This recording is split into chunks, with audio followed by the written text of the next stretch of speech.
anticipated, because if you look at, again, the election or the nomination of Maraga, I don't think in the minds of many people who think Laham Nasir, he was a front runner. No. No. In fact, people wonder, he didn't have a reputation as being a reformist.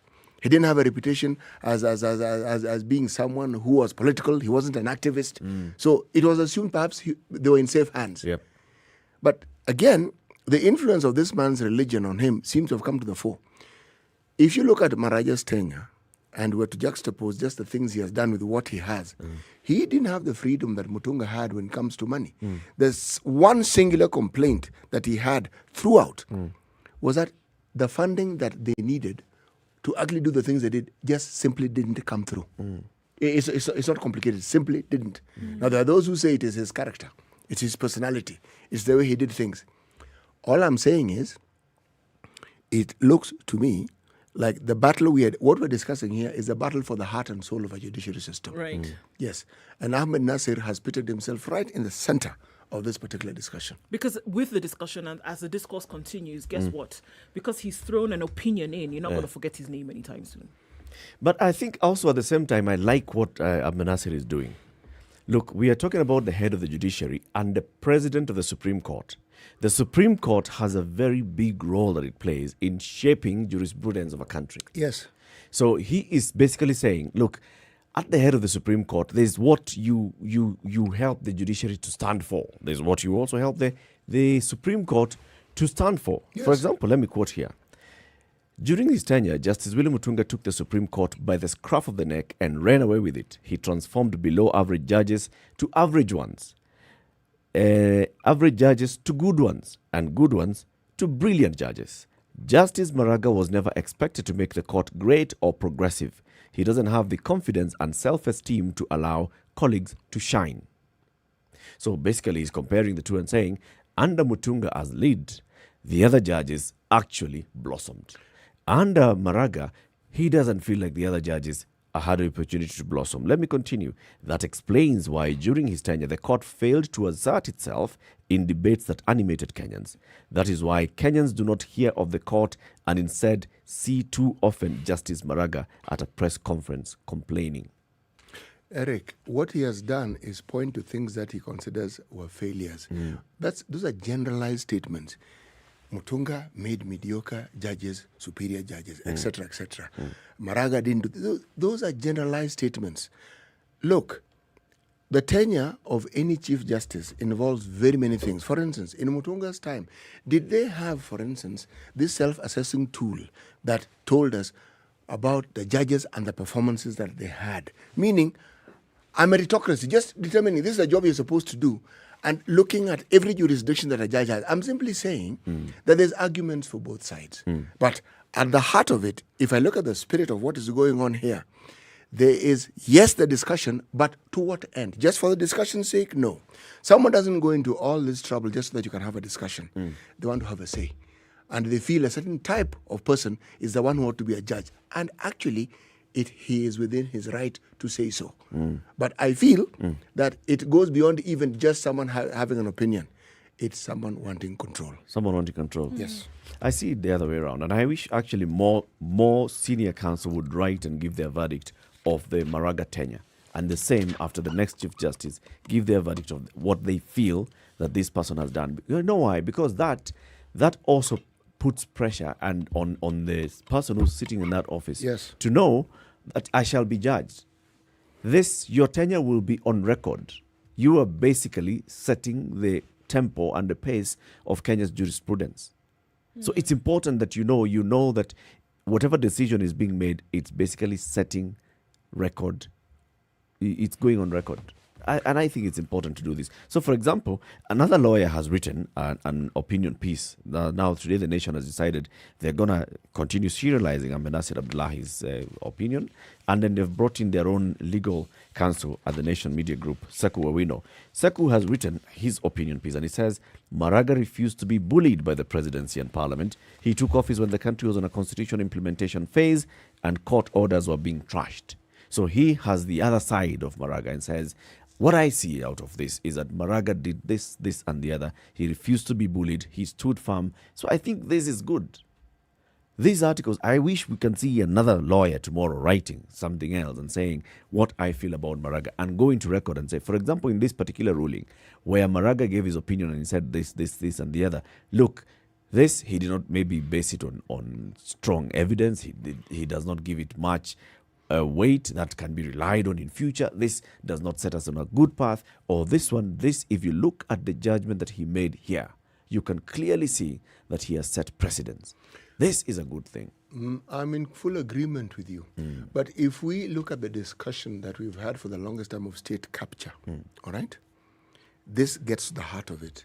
In this respect, if we were to take the view that there are cartels that are determined that things must work their way and that they must control things that would actually perhaps either further their agenda or diminish it, then you could say this is, again, the cartels gearing up and trying to ensure that they have somebody who they feel is approachable, someone who they feel they can talk to, as opposed to someone who they feel was unapproachable. And there are those who again argue that Maraga was not easily approachable. No. Okay. So there's the issue of people of Kitengela that we want to talk about now. Residents of Kitengela will have to wait longer for commuter train services after the national government project came to a screeching halt. The ongoing construction of the Nairobi Expressway and the pounding rains have complicated transport systems from Kitengela via Mombasa Road, causing passengers untold suffering. On December 10th, 2018, the link road to the proposed commuter train station was launched. The state said the project would be completed by December 2019. But 1 year and 5 months later, residents are yet to see the train or the station. Spot Check indicates the project under the Nairobi Metropolitan Services Improvement Plan in conjunction with the Kajiado County Government and the World Bank is yet to take off. Not yet to come. So it's not about the rains. That's not even started. The commuting from Kitengela to Nairobi is a nightmare. This is according to one trader who is quoted here, Mr. John Wambua. He says, due to the construction of this expressway, we are spending 3 to 4 hours to get to the city. The train could have helped. Here we are. The train. Yeah, the train. Now that we're talking about the train, the president and the prime minister will be heading to Kisumu on a train soon to go and launch the port. And they will be doing the inaugural train journey from Nairobi to the port city of Kisumu. Okay. Keep it right here for details on that and how you can get yourself a ticket. To at least watch the train. Yes. Remember we mentioned when this story of the BBI and what appears to be the runaway success when it comes to the voting within the county assemblies, that the sing-songing and the narrative changes, well, they have begun. I'm looking at the Star, I'm looking at the Nation, I'm looking at the Standard, and people who reportedly are the allies of the DP already said, no. The DP is not going to front any campaign that pits him directly against his boss when it comes to saying no to the BBI. No. They have advised that he shouldn't do that. And I'm thinking, in all honesty, God Almighty, did we suddenly just arrive in this country from another planet? It would appear so. That's what has been happening all along. Suddenly it's not happening. Suddenly it's not happening. And then, of course, there's the question of what happened to those very large crowds and those statements about the failure of the BBI? You know, narratives are chosen specifically to convey a certain message. What on earth happened? I anticipate we are going to be reading and hearing more and more and more of this. And the opposition to the BBI is going to become, at best, the clearest color it will have is grey. Oh, we'll see, won't we? Keep it right here. We will be here, and tomorrow, in fact, we'll be talking about the BBI. Charity Say will be here. She's in the Linda Katiba movement. So we'll ask her what color is their campaign. Good morning. It's 7 o'clock.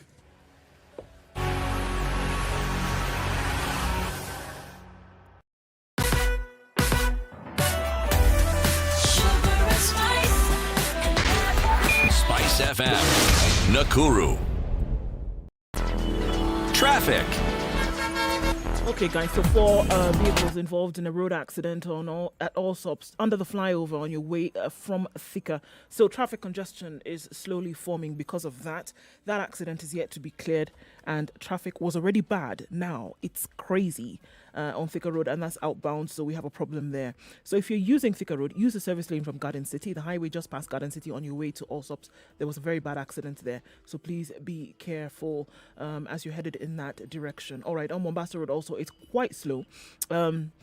Moving or looking at a bumper-to-bumper situation. Taj Mall is a parking lot. If you're using Cabanas, try and avoid it. Or if you have to go in that direction, you might want to stick to Mombasa Road.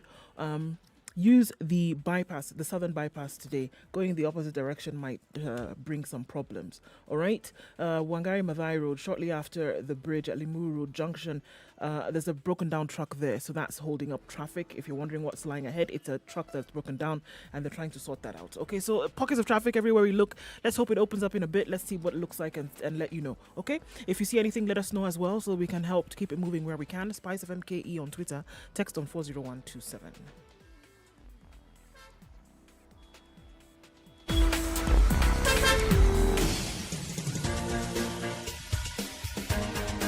This is The Situation Room, the home of hard-hitting political commentary and penetrating insights about the state of the nation. This is a talk radio experience like no other. The Situation Room, a place for hard truths, debates, and elevated conversations. The Situation Room, witty, political, engaging, deep, controversial. In the room, we have C.T. Muga, researcher, academic, seasoned political observer, a fountain of wisdom in these politically uncertain times. Ndu Oko, Nigerian by birth, Kenyan by choice, communications expert, Pan-Africanist, a truth seeker and believer in people power, and Eric Latif, agent provocateur, the man in the chair, seasoned journalist, news hound, a man who believes in punching up, not down. This is The Situation Room. The only 2.5 minutes after 7 o'clock. This is Kenya's biggest conversation, The Situation Room. We thank you very much for tuning into the show this and every weekday morning, 6 a.m. to 10 a.m. on Spice FM. We also live stream the show on YouTube, on Facebook, on Twitter. Our handles are Spice FM KE on all of those, and www.spicefm.co.ke. For 2 hours every morning, 7 to 9, we are also live on KTN Home. And so we want to say a very good morning to our audience on KTN Home. Karibuni katika kipindi cha leo. Siti Muga. Today's proverb. Right. He who beats the drum for the madman is no better than the madman himself. He who beats the drum for the madman is no better than the madman. Say that, Ndu. Oh. He who beats the drum for the madman is no better than the madman himself. He's not better? Yeah. He's not better than the madman himself? Yes. Okay. We get it. Say it faster. He who beats the drum for the madman is no better than the madman himself. You want me to say it faster? He who beats the himself. Okay. He who beats the drum for the madman is not better than the madman himself. Okay. So we'll be having a conversation this hour about the state of our schools and education sector, and especially what we've been seeing, a rise in the number of reported cases of arson in our schools or indiscipline in the schools, and the tough stance that the government has taken on this. And we'll be asking the chairperson of the Kenya Private Schools Association to give us an insight on what's happening from her understanding. She sits at those high-level meetings of the Ministry of Education and stakeholders. Mudeo Kasanga will be joining us shortly. Before she does that, before we just looked at traffic, you were saying about the headlines and how you're seeing this dance changing. Well, I was saying that this is something we talked about yesterday and the day before yesterday, and we're saying that one of the things that you expect to see is people changing narratives. And as it became clear that the BBI was holding sway in most of the counties in this country, we again said yesterday that narratives are going to change. People who clearly had no time for the BBI, called it all sorts of names, are going to mollify it, baptize it, give it an acceptable, and the thing that they're going to do is to present themselves as people who are not opposing the BBI. Now, one narrative has it that we have advised the Deputy President that anything that seems to appear that he is a head-on opposition and collision with his boss, okay, is something he should avoid. Others are saying Raila and his narrative for the BBI is to empower the rich, okay, whereas Ruto's narrative is to empower the disadvantaged and the poor. In short, some narratives remain what they were before. It's approaching the matter from looking at personalities and heaping everything you want to say, but not on the issue, on the personality. And then there are others who are now changing the narrative to say that there really is no as such. But at the heart of it, they're saying the DP will not lead the no campaign. That is not it. Others have even said, no. Those who think the DP is going to leave it, you just carry on their business. Let Kenyans benefit from the good things or some of the good things that the BBI may have. So essentially, even before this matter has gone to Parliament or anything else has been discussed, there has been not a simple shift. There's been a direct shift in the narrative. Remember, what they write about was, if you look at the past, any direct opposition to the BBI from the DP is not something you can say he opposed. No. The narrative was there are certain things within this that I don't particularly like. But unfortunately, it was peppered by very strong statements of this thing is not acceptable. This thing, those were negative sentiments expressed against it. Okay? But there are those who argue, but that's not in opposition. He's just pointing out the impracticality of it. Then yesterday, we had an interesting conversation with the Member of Parliament for Gilgil and said, but all the issues, all that were addressed or were brought up at Bomas by the DP were addressed.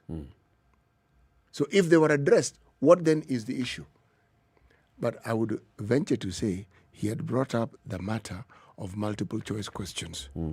How was that addressed? It hasn't. Not all the issues that were raised have been addressed. That is the Even point. the issues that Atoli raised, the issues that Musalia Mudavadi raised during the launch of BBI in at the Bomas of Kenya Were not. were not addressed. No, they were not. It's a few things were addressed. A few things were addressed to a certain degree. Is it to the satisfaction of those that were raising those issues? Not necessarily sure. So perhaps we should ask the question, where is it really possible to address every little issue that somebody brings to the fore? Because remember, the people who are fronting the BBI have an agenda. And they have things that they wish to address. So they can accommodate, but it doesn't mean that they're going to accommodate everything that everyone has to say or what they wish to add. Safe to say, I think they would, just because they are the ones who've put this together, safe to say that taking in every opinion that came across board would water down the whole idea in the first place. Is that you have an agenda which you're trying to pursue, and then everybody with their suggestion comes, and then you keep on taking it. It doesn't make sense. It defeats the purpose of the initiative in the first place. Suffice to say that everybody who has an opinion now, and even those who are, we see today that there's a lawyer who's trying to now stop the BBI from proceeding towards referendum. Anybody who comes about now, we know for a fact that nothing is going to be amended. Within this initiative, the way it is now. Done. Anybody else who comes with an opinion and says, I think it should be done in this manner, I think this should be included, is a waste of time. It sounds like it's non-inclusive then in terms of opinions, but that's just the reality. They're not going to add anything. They're not going to remove anything. They're not going to take anybody's opinions into consideration. So yes, on that point, you are right. This ship sailed a long time ago, and it's about to dock on the other side. That question that you've asked, is it possible to address all the issues raised? Yes, it is. It's not possible to, you don't have to amend them. Addressing issues means that listen to the person who's asking them, then convince them on why you are at this point. If you get them on board, you've addressed their concerns. And do you feel the matters were addressed? Nope. No. I think They were not. Even worse, I think they were ignored. Because there's a way you can bring something to the fore and say, I think this needs to be looked at. And the receiving party then would look at it and say, okay, yes, well, actually, this is what we see. I don't think they were not even received. Okay, you've made this, thank you very much. However, this is already going on. So it's very clear that they were not even considered as something that could be included in the wider initiative. So it would appear that anybody who brought their opinions for inclusion were wasting their time. Because this was something that had been decided already, and it was going to go forth the way in which it was designed to go. And I think that reality is dawning on quite a number of people now, that, hold on a minute, even though this thing talks about inclusivity, etc., it's only to a certain point. You may bring something out later, but sorry, it's not going to be brought in. It's already been accepted. It was designed to succeed from the very beginning. So the page 6 of the Standard this morning asks what they are, and they basically say, after the passage of this BBI bill by the counties, now Ruto has to recalibrate his position. If he decides to support this, it's unlikely that he'll get a seat in the inner circle. Even if you say yes, you're not going to be told, okay, now you are now going to be the one who's campaigning for the BBI in this or afterwards, nothing. So you won't have a seat in the inner circle. If he opposes it, he'll have to lead the no campaign, which, like you're saying, is now a position which they are not very certain about. And if he's ambivalent, then he'll be the new watermelon. So now, are you yes? Are you no? Where do you stand, Mr. DP? Are you yes for this thing? Are you not for this thing? You know, this is a political scenario. And if there's one thing political scenarios do, they change. Okay? You don't write off a politician simply because something of this sort has happened. No. It may even be considered a setback. It may very well be a setback.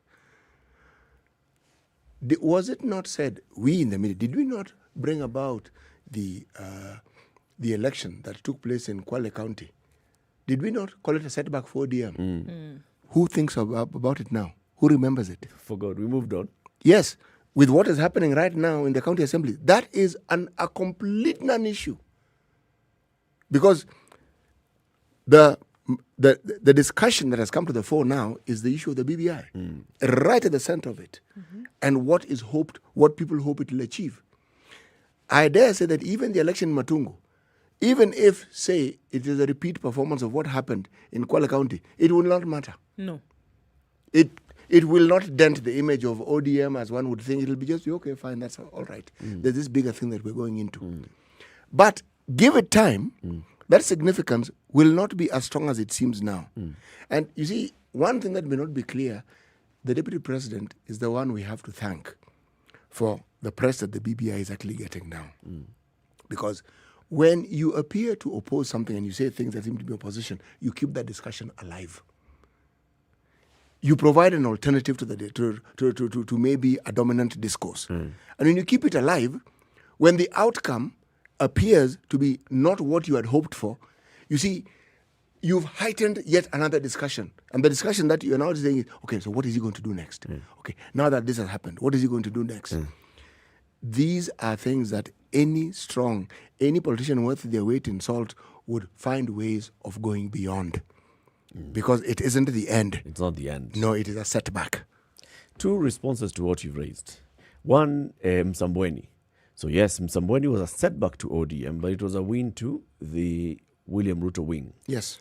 I think it propelled them further. Yes. That they even got to a point where they were launching UDA. Yes. And they were basing that on the fact that, you know what, we are a formidable force and this is what we are going with. Yes. So yes, the setback to ODM may have been forgotten, but the momentum that was picked by the other side, it sustained them for a bit. Yes, it did. Same thing that this BBI county win is going to do to the president and the former prime minister and that wing.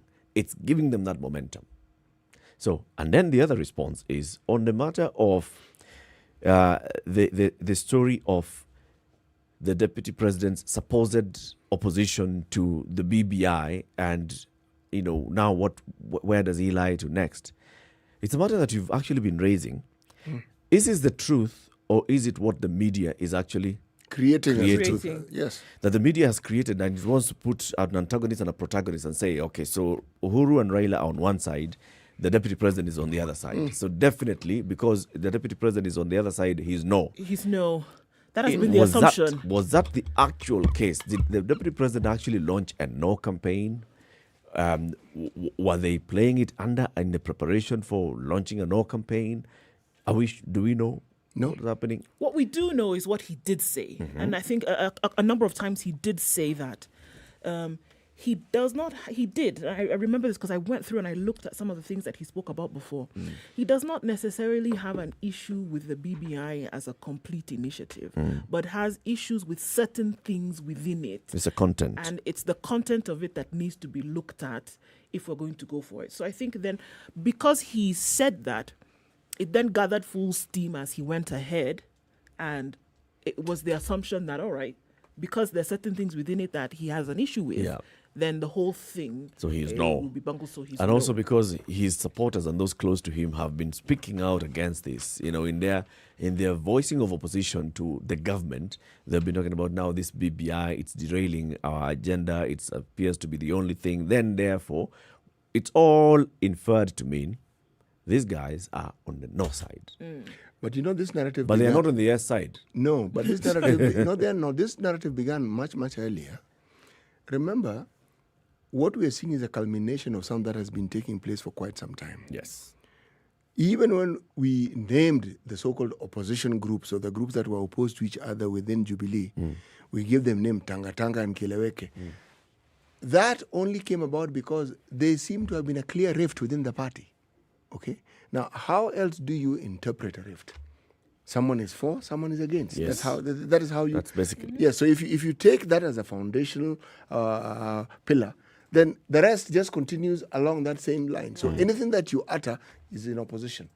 And also remember that there's a narrative that was held sway for the longest time. The president says, you must stop doing this. And we in the media presented as the president is telling his deputy not to do certain things, and the deputy is hurtling headlong and just doing exactly what he sees. Now, if that is not opposing what your boss has told you not to do, then I don't know what what is is. it? Yes, so... It's ignoring. Ignoring your boss doesn't mean that you oppose them. Unfortunately, it will be interpreted as opposing your boss.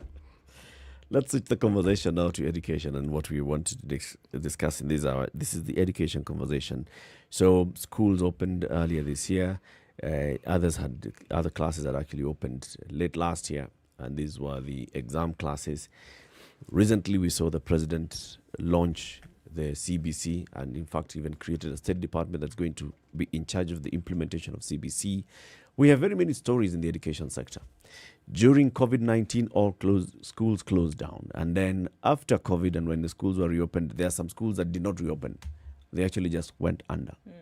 And there's a whole issue of support to the education sector, especially the private education sector, and what kind of support they've been getting. But then the bigger issue now, currently, that's occupying the headlines is the apparent indiscipline in the schools. Because you're seeing schools, arson in schools, students coming out and holding demonstrations or, demanding the headmistress to be removed from the school, or others torching the school for one reason or the other. And our question has been, what exactly is happening to the schools? So our guest this morning is the chairperson of the Kenya Private Schools Association, Mutheo Kasanga. She also sits in various meetings which discuss the education sector between the government, the stakeholders, or amongst the stakeholders. Mutheo, very good to have you in the show. Good morning. Good morning. Good morning. Good morning. Good to be here. Glad to be here. Lovely to have you as well. Welcome to the Situation Room. Thank you. So before we even go into the indiscipline matter at all, let's just look up at, schools reopened, and now we are several weeks down. Yes. What is it that your members are telling you in terms of how they've been able to cope, the students, and how they came in? Okay, they sat some exams, and the results of it are what teachers expected, but are not what the parents expected. And so what's the situation been like since the schools reopening? We reopened, the first lot came in October. And the results you mentioned are those ones of the assessment that was done in October. So this is grade 4 and standard 8. And the assessment was the aim was simple. Check what the learning losses are so that teachers can know where to start. And it focused on primary school, not on secondary school. And there's a good reason for this. Kids in secondary are older and therefore can actually take charge of their own direction in learning. they just need, just parameters at home, and they'll be able to self-study on the whole. But the younger kids, learning is very teacher-directed. So that is what you saw this was last month, Yes. was actually what we did in October. And it was as expected. And the schools had these results. These exams were marked in school. And then we uploaded the marks to NEC so that they can aggregate them countrywide and come out with a national picture. I think what came as a surprise, which I'm not even surprised at, is the fact that kids in private schools, no matter where, if you're in a private school in Garissa, you did better than the kid in a public school. And there's nothing different about that. In primary school, kids in private schools, even if you are in Kayole, even if you're in whichever slum, you will do better than the kid in the public school. Why?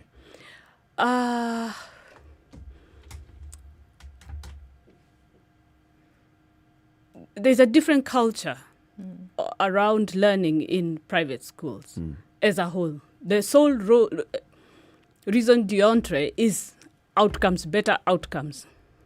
While for public schools, there's a whole set of parameters why a school sort of exists: access to education, equity. And sometimes this especially since 2003 with the free primary education, it made delivering quality very difficult. Large classes, the perennial teacher shortages.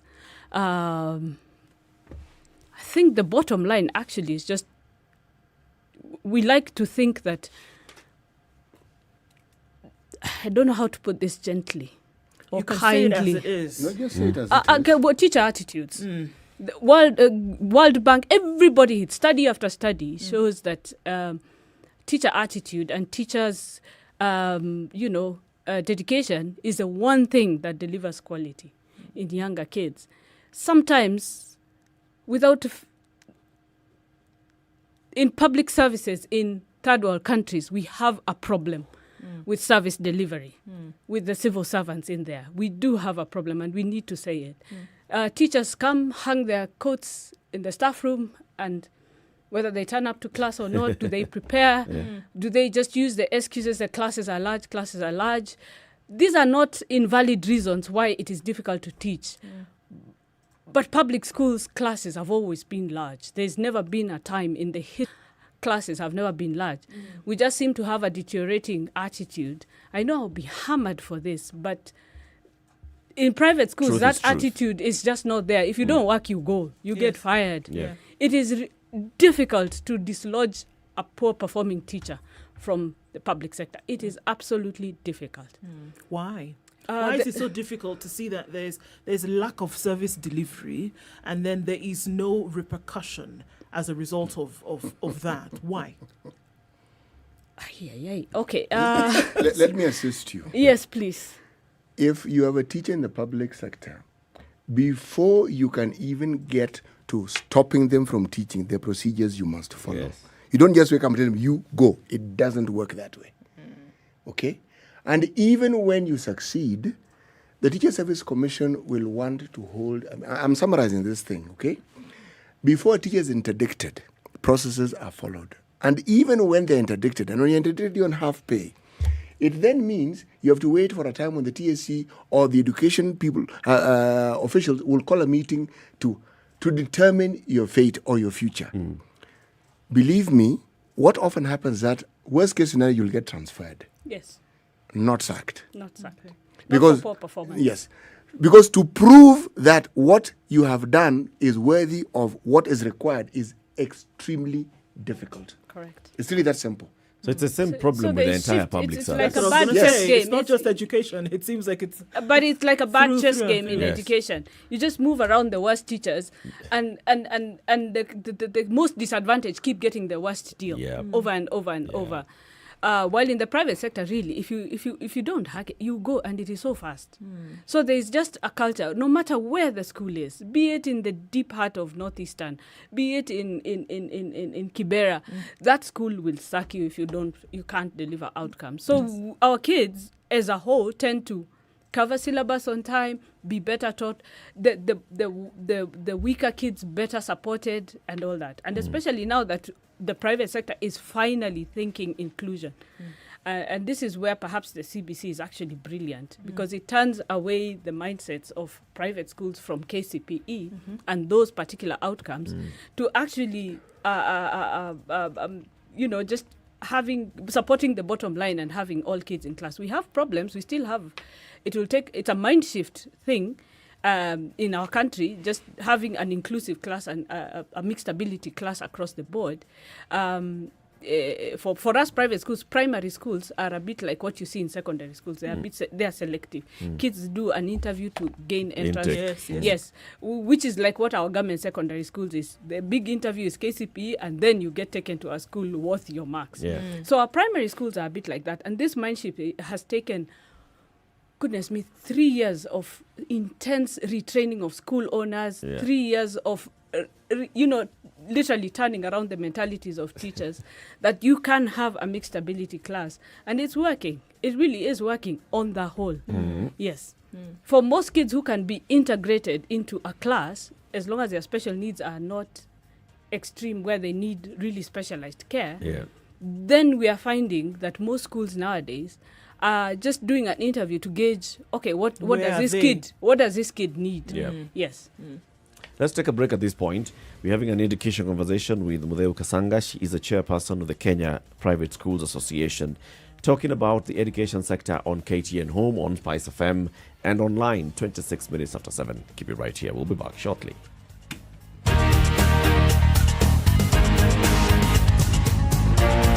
This is the Situation Room, the only way to start your day. Spice up your life. Sugar and spice and everything nice, just the way you like it. The Spice Drive. Did you have a great day? I hope you did. I intend to make it better from 3 p.m. to 7 p.m. I'm going to be taking you home nice and chill. Everyone is welcome aboard. The hashtag is Spice Drive, and of course, Spice FM KE on Facebook, Instagram, and 87.9 Spice FM, Mombasa. Japan, biotechnology, yes! Hey, Samuel, are you into business now? What are you importing from Japan? Knowledge! I'm going to study biotechnology in the best university in Japan. I applied and ta-da! Japan? Yes! You will have to first learn Japanese. No, my friend. They have more than 850 courses that are provided in English and very affordable. Hey, how do I apply? Kuja Osome Japan. Study in Japan Global Network Project brings you an opportunity to study in Japan. Log on to www.studyinjapan-africa.com and apply to study in Japan with over 100 universities providing cutting-edge science and technology courses including the field of robotics, artificial intelligence, AI, environmental studies, information technology, and many more. Not only postgraduate but undergraduate level is also covered. Mention our course, you will not fail to get it. Visit our website today on www.studyinjapan-africa.com. Spice FM, Malindi.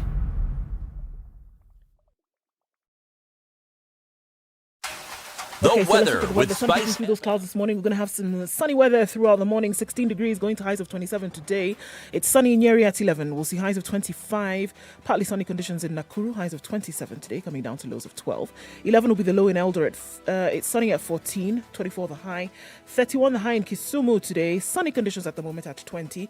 A little bit cooler in Kakamega at 15. Sunny, however. Highs of 31 today. 32 will be the high in Mombasa, where it's mostly cloudy. It's also mostly cloudy in Malindi at 26. Highs of 31. 29 high in Kampala, 22 at the moment, and mostly sunny conditions. It's cloudy now in Dar es Salaam, chance of rain later with highs of 32. Sunny conditions in Joburg, 22 the high and lows of 15. It's raining now in Lagos at 27, highs of 33 and lows of 27, and Kinshasa has now invited thunderstorms, heavy ones, highs of 30 and lows of 23.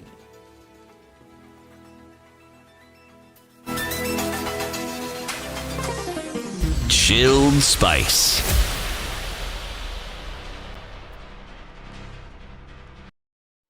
All right, it's moving on Gong Road. Traffic. Quite slowly today as we're trying to get to the City Mortuary roundabout and then out. Down Gong Road towards Bagadi Way or towards Valley Road should be all right. Moving very slowly, but we're not at bumper to bumper. Bumper to bumper is where we are at, right around Taj Mall, also on Thika Road in several parts. Looks like a frying pan, guys. Get it out of the Thika Road fire into the Juja Road frying pan, unfortunately, and it's packed tight. Going towards the Pangani Tunnel, also coming off Kiambu Road, so Thika Road is that mishmash of traffic this morning. Mombasa Road also quite slow, coming from the Way Bridge all the way through to General Motors, quite slow this morning also. So normal traffic that we see. There's a fire somewhere on Jogo Road and it's slowing down traffic quite some. We're not quite sure the details of that. Urgent response is being required by the Nairobi City Council, county government. And the Red Cross is also on their way, what we've been told. So watch out for that one, guys. Spice of MKE on Twitter. Text us as well on 40127.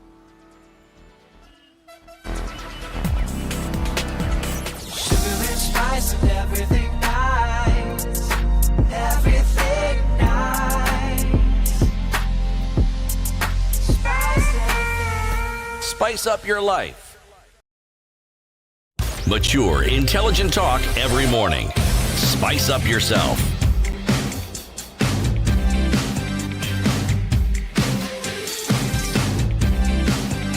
Mornings done right. 7:30. This is Kenya's biggest conversation, the Situation Room. This and every weekday morning you have in the room CT Muga, Ndu Oko and Eric Latif. Joining us this hour is the chairperson of the Kenya Private Schools Association, Mudheo Kasanga. We are talking about the unrest in schools. Why are schools burning? What's the problem?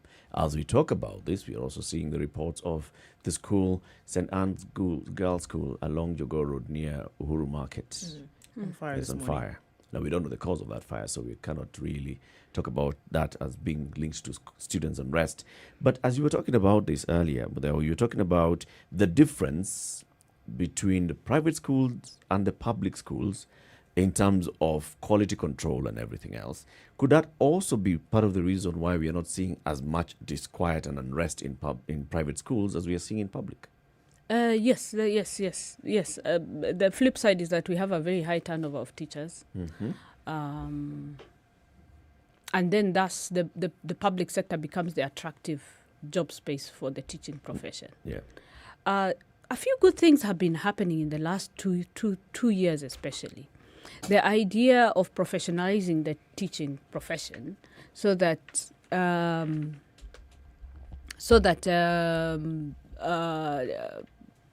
teachers get to grow through series of professional training, as well as, of course, being solid in your game. They are solid teachers. There are people who are born into it, and they are good. Whether, I've seen people who leave from 4, and the minute they enter a class, you can tell that is a teacher, that one is a teacher, and you pray that they go for the teacher training. But the idea of professionalizing the teaching profession is something that both us, the private and the public, are very keen on, because what it does, it allows a teacher to grow in the classroom. Our biggest weakness in education the world over is the fact that we take somebody who's really good in class and sometimes we plonk them into management, and then they are not good at that. Yeah. We don't have a method of progression per se within a person's area of strength. And sometimes the best manager is not always the greatest classroom teacher, though sometimes these things do run hand in hand. And I think in every career, it's everywhere. Yes, there are people who are just good at organizing others, just simply good, and they might not be good at organizing kids, the younger ones. But when it comes to adults, they are extremely good at organizing. So we need to just provide these career growth areas. And in this, the Teacher Service Commission is taking the lead. They should, because if it happens in government, and we are able then to sort of direct a lot of professional training that then leads to career progression in an area where a person is excellent at, then we will start getting the right people doing the right thing. The issue of schools unrest is actually not new in Kenya. I want to throw you guys back to 1987. One singular event threw this issue into the limelight. Yep. There was a school called St. Kizito. It was a mixed boarding school. Yeah. And the boys went on rampage for whatever reason. I can't remember now. And the stampede, the rape, and everything literally shocked this country. After that, a series of things started happening. It was then deemed that mixed secondary schools boarding are not ideal. So all the traditional boarding schools that were mixed, which was the way it was done. There were some single-sex schools, but there were a lot of mixed boarding schools. They were all split up, Kangaroos and Kizito. If you think back then, you start to see the pattern there. Yeah. It didn't solve the problem. It really didn't. Then in 2001, 70 children died in a school fire in Machakos.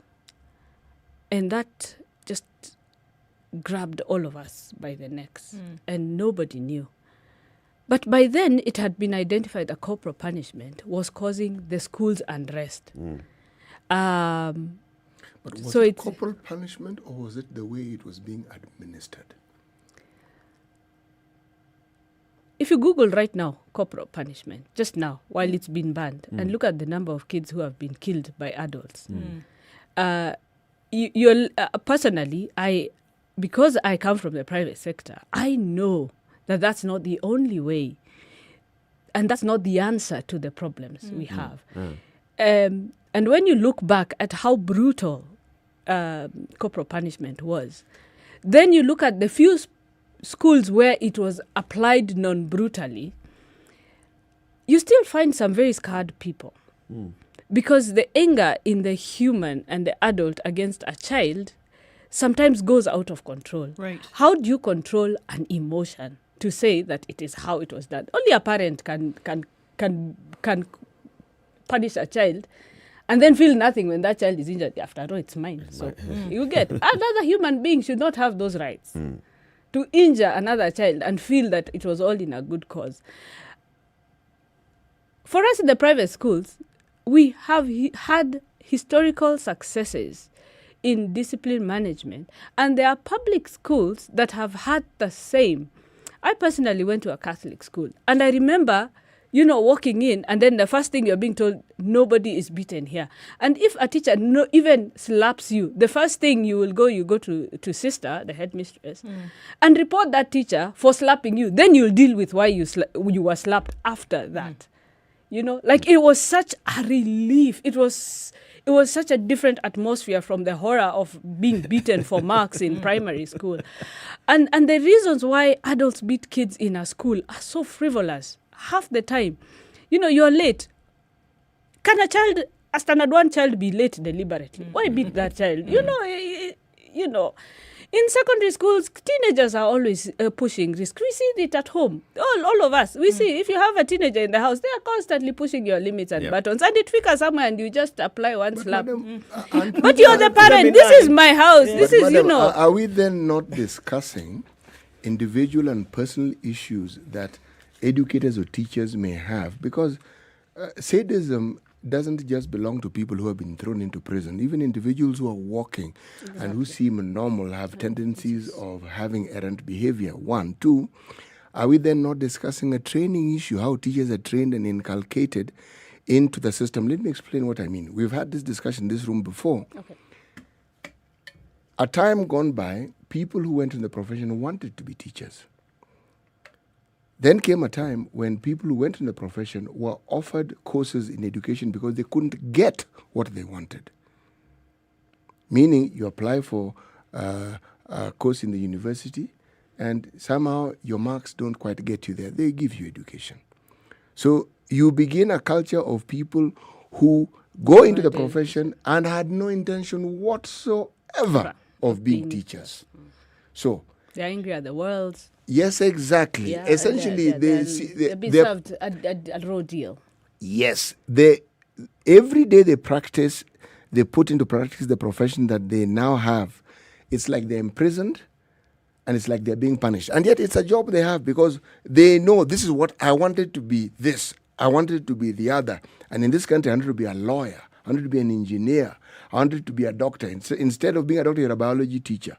Instead of being an engineer, you're a physics teacher. Correct. So Correct. if you look at an entire culture over a generation of people of that sort, Absolutely. so the problem isn't even, in my opinion, with the students. No. They are victims. Absolutely correct. I agree.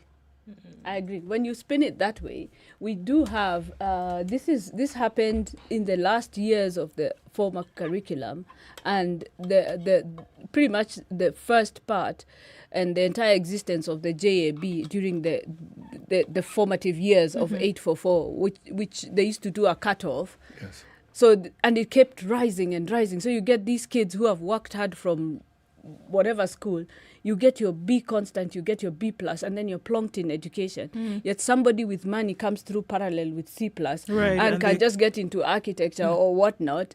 That unfairness, which is what the 2016 reforms in university education sorted out.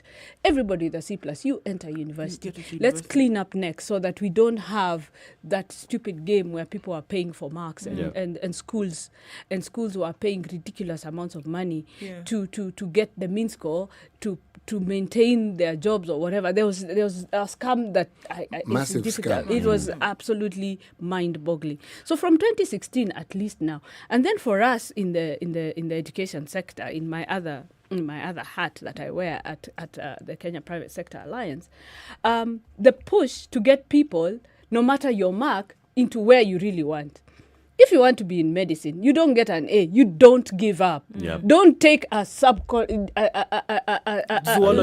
Don't take a BSc in sijui what just because. No, let us go into a diploma in medicine. You can get build it up. Let's change this narrative. If you wanted to be an engineer and you cannot get an A, that's fine. Start with your diploma. Get into that engineering. That way we get the right people, and then we also kill that narrative. I've heard, I didn't go to a national school, so I don't know this, but I hear this, that these super bright kids, we private schools funnel into the public national schools, are kind of locked into 6 degrees or 7 degrees. Once you're in Alliance, you can only be a doctor, an engineer, whatnot. A lawyer. Let's get an A grade person who wants to be a business person as well. Let kids be allowed to do what they want. And this is for me where the brilliance of CBC is, despite all the push and pull while we settle into it. Already at grade 4, we've gone back to kind of the old 844, where we are not funneling kids into a few subjects. We are widening those big way, whatever your environment. And that opens up kids to what they like earlier. And gives every school an opportunity. The way those of us, me, I'm 844, Madam, by the way. can I ask me, a I built question? a hat. Can I have no clue what it was for, but I know how to build a And hat. you washed a sweater. I know how to build a hat. Can I ask a question, madam? With the CBC, are teachers being trained or are their abilities being enhanced in being able to counsel students so that they can actually channel these particular abilities that they have in the direction that would help them? Let me explain why I'm asking this, if they're being trained. Most schools have one guidance counselor. One. That's the teacher in charge of guidance and counseling. It's insufficient. It doesn't matter how you look at it. One person cannot cater for an entire school. But if teachers are trained in the process of teaching, they are then able to do that very same thing that person whose sole designation seems to be that is doing. Are we taking care of that in this new system? Now, let me deal with the primary, then we can deal with the secondary. Because in primary, we generally don't have half the problems that secondary schools have. Parents tend to be more engaged in the first place before they decide, mtoto ameenda secondary, let me switch off. Amekuwa mkubwa. Ajisort. We tend to put on how we were left onto our own kids. And the minute you plonk them in a boarding school, that's it. Somebody else's business. But in primary, parents, on the whole countrywide, tend to be really engaged and want to know what's going on. What the new curriculum does at this stage is broaden the horizons. Number 2, there's something we've had as an advantage. Despite the changes to 844, the teacher training never changed. So the teachers for primary school have always been very broadly trained. They do all those home science, art, nini. They just never got the opportunity to teach them because the curriculum changed after 2003 and became very narrow focused. So the teacher training was there. So finally now they're applying their teacher training, especially the fresh graduates, which is where we in the private sector have an advantage because we tend to employ straight from colleges, unlike the government, which tends to then poach from us. They want experienced teachers. So they tend to take our experienced teachers. So right now we have the advantage. Our teachers are currently leaving teacher training fresh with all their skills and coming and using them straight away. Add on to that the current it is hard to believe, but the government has done a very good job. With the private training, even though we supplement it. Okay. Yeah, we never miss it. Because what it did is help teachers change the mindset from teacher as lecturer to teacher as facilitator. Because that's the only big shift in CBC. Just the methodology of teaching. Right. Yeah, that's the biggest shift. So are we saying, okay, because when all of this was launched now,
that space. And if you visit their site, Facebook, and so on, you'll find the kind of engagement, very, very active and very pleasant, by the way, engagement with the taxpayers. Yes. Again, the issue of, I said, continuous education. And every time a new tax comes out, they have made an effort. Of course, there's always room for improvement. Nobody is saying they are perfect. They've made a deliberate effort to educate taxpayers. And by the way, as you talk about, nobody has liked the tax man, even from way back in the biblical days. So that is something you may not completely eliminate, but we can move towards closing that gap so that we are on the same page. We're walking on the same journey. That is the tax collector and the taxpayer. But Wambui, I want to harp on what Eric has just mentioned. You see, KRA is not seen, and I'm speaking anecdotally here, by most Kenyans as an enemy, someone to be avoided at all costs. Now, the messaging and the efforts that KRA has made are laudable indeed, yes, but what efforts have they made to be user-friendly? What language have they used? How have they simplified taxation so that when you think of taxes, you don't think of looking for some expert accountant or finance person to assist you? How have they simplified so that anyone who reads and understands it can easily comply because it has been simplified? Because part of the nightmare of taxation is just the process of complying. Compliance. I actually think, again, contrary to your views, they have come a long way in simplifying taxation. Through, of course, continuous availing of information, and they are ready and willing, and I've seen them. Ask them to come to your premises and take you through taxation so that you can actually then comply. The other issue is that when it comes to the perception that you keep talking about, I think it's what can I say? It's a mutual effort. We also require the taxpayer to want to desire to know more about how do I go about complying. You can't place the entire burden on KRA. Actually, that's what I'm doing. Yeah, Because I'm challenging that position. I'm hard pressed to find somebody who when they hear KRA wants to see you, or the KRA themselves, I'm hard pressed to think of anybody who would say, "Oh, fantastic! This is a meeting I'm looking forward to," or that yes, running with open arms to find out what is going on. I mean, I think that goes beyond just perception. It is an inherent fear that some people have. It's a reality for them that okay, I must be in trouble. Let me tell you, I don't know if you've ever seen the tone of the letters that are coming from KRA these days. Someone has actually sent me one. Okay, well, no, this is on non-compliance, but go on. Oh, can I read this one? Well, you can read it, but what I'm saying is I find the language is pretty simple. And I'm talking about compared to history, where we have come from. The letters never even gave you an option to pay your taxes in installments. Yes. Now you're even told, okay, can you propose to us a payment plan? To me, that is somebody who wants to engage with you, deliberate and focused stakeholder engagement.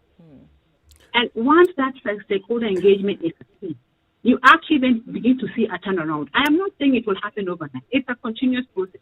But I can talk with authority from where it has come from and where it is and where it is going. Madam, I'm in agreement with you there, but let me ask this question. What method has KRA used to actually gather feedback from the people whom they interact with, the taxpayer, to understand how the taxpayer responds to all these efforts that the tax agents has been putting across to them? Does such a mechanism exist? Yeah, they do have. They do have the stakeholder satisfaction surveys where questions are sent out and then they are returned. And they analyzed, and then they come up with a report. Not only a report, but basically begin to address maybe the pain points that are being highlighted by the taxpayer. So they do that quite regularly. How regular is regular, madam? I may not know because I no longer work in KRA, but I do know when I was there. Once every year it used to be done. Is that really sufficient? There's a reason why I'm asking this question. Why I'm asking, and I'm harping on it. It is clear that the efforts that KRA has been making, they're stellar. There's no question about it. But you see, if the recipient of these particular improvements that KRA is proposing isn't asked about, or you do not know how it is that they're responding or how it is they feel that these things are being consumed, then those efforts may actually not achieve the desired results. This is really where I'm going with this. I think you could be casting responsibility on care, which is not their responsibility. When it comes to the expenditure side of the equation, that's really beyond their control. Theirs is to mobilize public resources and then hand over to government for expenditure purposes. Yeah. So let's first of all separate that. You know, one boy. I know I'm harping on this. Please allow me. I'll just harp one more time. Then I will not harp on it again. Okay, just one more time. That's all right. right. That's right. You see, if you really want to collect taxes, then you must make the taxpayer feel because it's you who's collecting it, that what they're doing is something that they are happy with. That feeling ought to be there. They say you catch more flies with honey than with vinegar. And there have been clear attempts by KRA to apply the honey elements to this whole operation. And I'm saying that... And I'm happy to note that you've actually noticed that.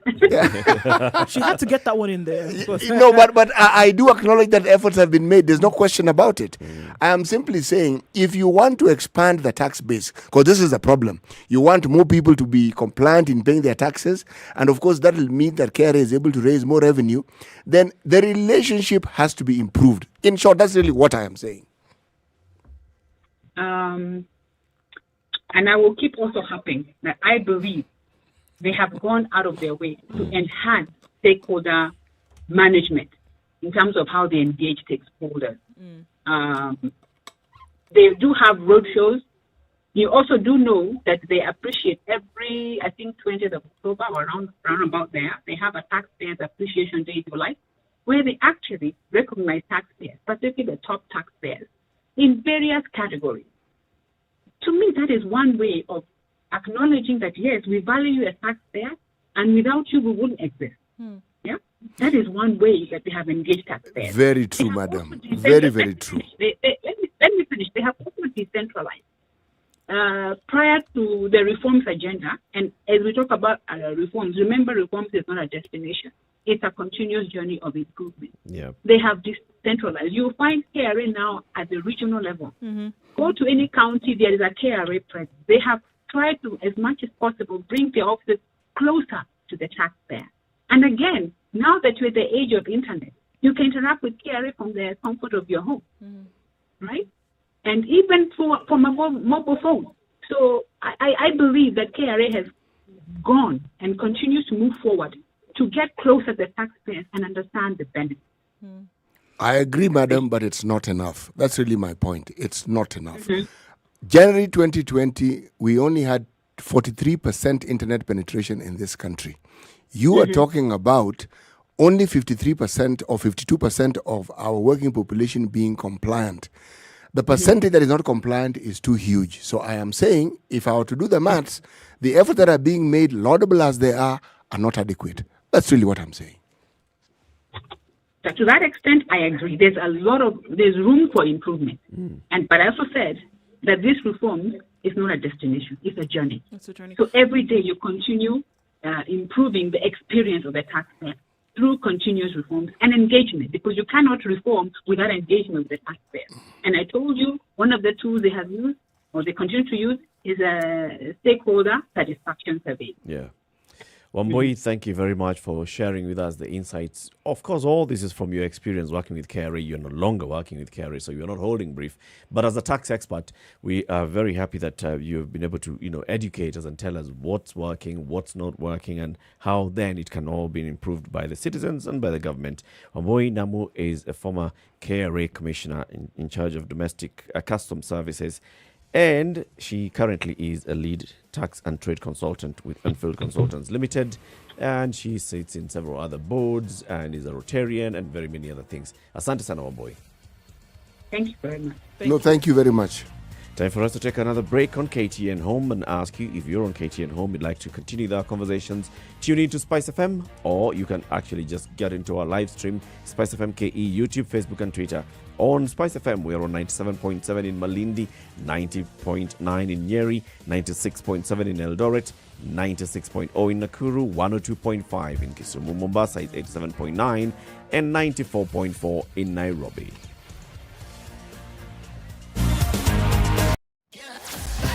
Sugar and spice and everything nice, just the way you like it. The Spice Drive. Did you have a great day? I hope you did. I intend to make it better from 3 p.m. to 7 p.m. I'm going to be taking you home nice and chill. Everyone is welcome aboard. The hashtag is Spice Drive and, of course, Spice FM KE on Facebook, Instagram, and Twitter. The Spice Drive with Monique. The official soundtrack of getting you where you need to be.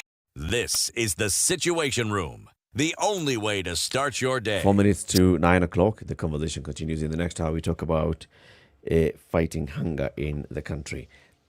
As we conclude in the conversation about taxation, and yes, it's a big perception issue that needs to be addressed by those who are in charge, and these are the people at KRA, to bring in more people. Why is it that you have so many people who are, even those in the tax bracket, actually going ahead to non-compliance, which is happening? You know, somebody knows that they ought to pay X amount of tax, and they look for ways in which they will avoid paying that tax. And then there are very many people who are not in the tax bracket. Maybe they would also just be very willing to contribute to the tax, making systems simple, making it easier. And that's what I was talking even about, people who would come in and understand human behavior and say, this is the best way to deal with people. This is the best way to address the people. This is the best way for people to start feeling like, you know, you are not just coming to ask for money. You're basically riding the journey with them. I firmly believe that if people are able to make a connection between this thing that you're asking them to do and the benefit on the long run, that people would be more encouraged to go in that direction, especially when you have people in the informal sector, whereby the bulk of the economy rests, right? Yep. And then, can you imagine, the bulk of economic operations rests on a sector that is very that is not tax compliant. In terms of tax compliance, very, very little in terms of percentage. Yeah. But the bulk of the economy rests on that particular sector. So it seems to me that there should be action or should be activity trying to get those two reversed. But if they don't understand it, number one, and they're not ready to embrace it, number two, and you're not making it easier for them to even come, and you're not educating them, those four things, you're not doing those four things, it's going to be very, very difficult to turn the tables. And I think that's where the attention needs to lie. Actually, for people to understand that the role that they could play in tax paying and tax operations could actually be of huge benefit to them, then I think that would be one of the ways to go. The bulk of our population in employment are in the informal sector. But in terms of who pays the bulk of the taxes, it isn't them. That's what I'm saying. Yes. Yeah. Those who pay the bulk of the taxes are actually a very small percentage of people. Exactly. But the reality is, with every new day, COVID notwithstanding, that population of people who enter the so-called job market, formally or informally, increases. And when it increases, they need to be captured. But it appears that capturing them is one thing. Getting them to actually pay is yet another. It's a different ballgame. Yes. And I think for very many, it's the compliance is expensive. It's expensive time-wise, it's expensive expertise-wise. Even understanding what needs to be done. This whole thing, yes, you've logged on to iTax, Yeah. and there's a way to log on, and there's what you ought to do. Understanding that, and then navigating through this web portal. So how I want to pay, so which tax am I paying? It's VAT, it's what, how do I get onto it? How do I get that tax to be paid or to be lodged? It just becomes a whole different ballgame. And I think they just need to have more continuous training of the people, but also just understanding, so what is it that this informal, for example, if you went to a certain Juakali shed and you understood what is their pain point? It's lack of internet. Okay. So can we set up just an internet booth here so it makes it easier and have somebody there who will be assisting them? You come in, I know your business, you're already here in my system, I can just come in and help you transact. That's what we have with M-Pesa agents.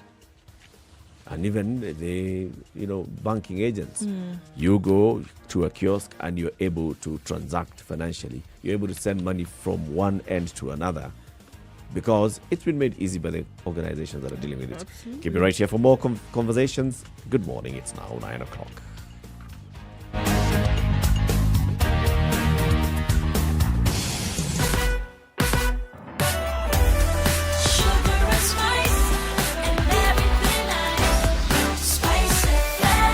spice up your life. 94.4 Spice FM, Nairobi. All right, right about 9 o'clock. Traffic. See some traffic on Karen Road going towards Ngong Road to Langata Road. It's been called a hotbed of accidents this morning. Quite a number of those happened today, and it's slowing down traffic quite some in that area. Let's take a look then also on Langata Road coming down towards the Timor roundabout. Also very, very slow. Mombasa Road outbound seems to be choking with traffic, and it's moving slowly right through till Bellevue today.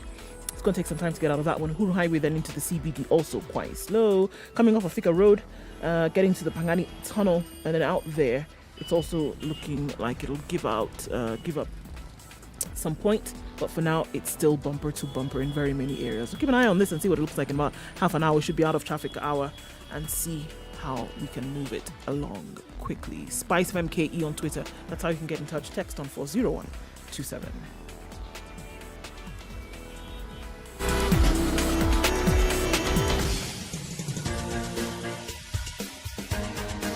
This is The Situation Room, the home of hard-hitting political commentary and penetrating insights about the state of the nation. This is a talk radio experience like no other. The Situation Room, a place for hard truths, debates, and elevated conversations. The Situation Room, witty, political, engaging, deep, controversial. In the room, we have C.T. Muga, researcher, academic, seasoned political observer, a fountain of wisdom in these politically uncertain times. Ndu Oko, Nigerian by birth, Kenyan by choice, communications expert, Pan-Africanist, a truth seeker and believer in people power, and Eric Latin, agent provocateur, the man in the chair, seasoned journalist, news hound, a man who believes in punching up, not down.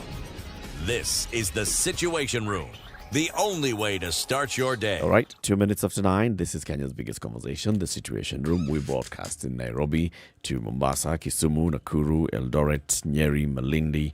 We are also online. We've been having some sound issues with our live stream this morning, but YouTube is working perfectly by now. Spice FMKE, that's our YouTube channel. You can tune in and catch the stream. We want to have the beginning of the hour with the day's proverb, CT. Right. He who beats the drum for the madman is no better than the madman himself. He who beats the drum for the madman is no better than the madman himself. Yes. And this is from the Igbo. Igbo. Right, I got it. Yeah, well done. Yes. Okay. Let's talk about hunger and food security. Okay. Global Hunger Index Report 2020 for Kenya. Just the other day, Ndu, you had you were reading for us a newspaper article that was talking about people facing starvation in some parts of the country. So, for example, was it in Mandera where the county government has already issued a red alert and said there are people who are actually food insecure and there are those that are facing direct starvation today. They don't have access to a single meal a day and they need support.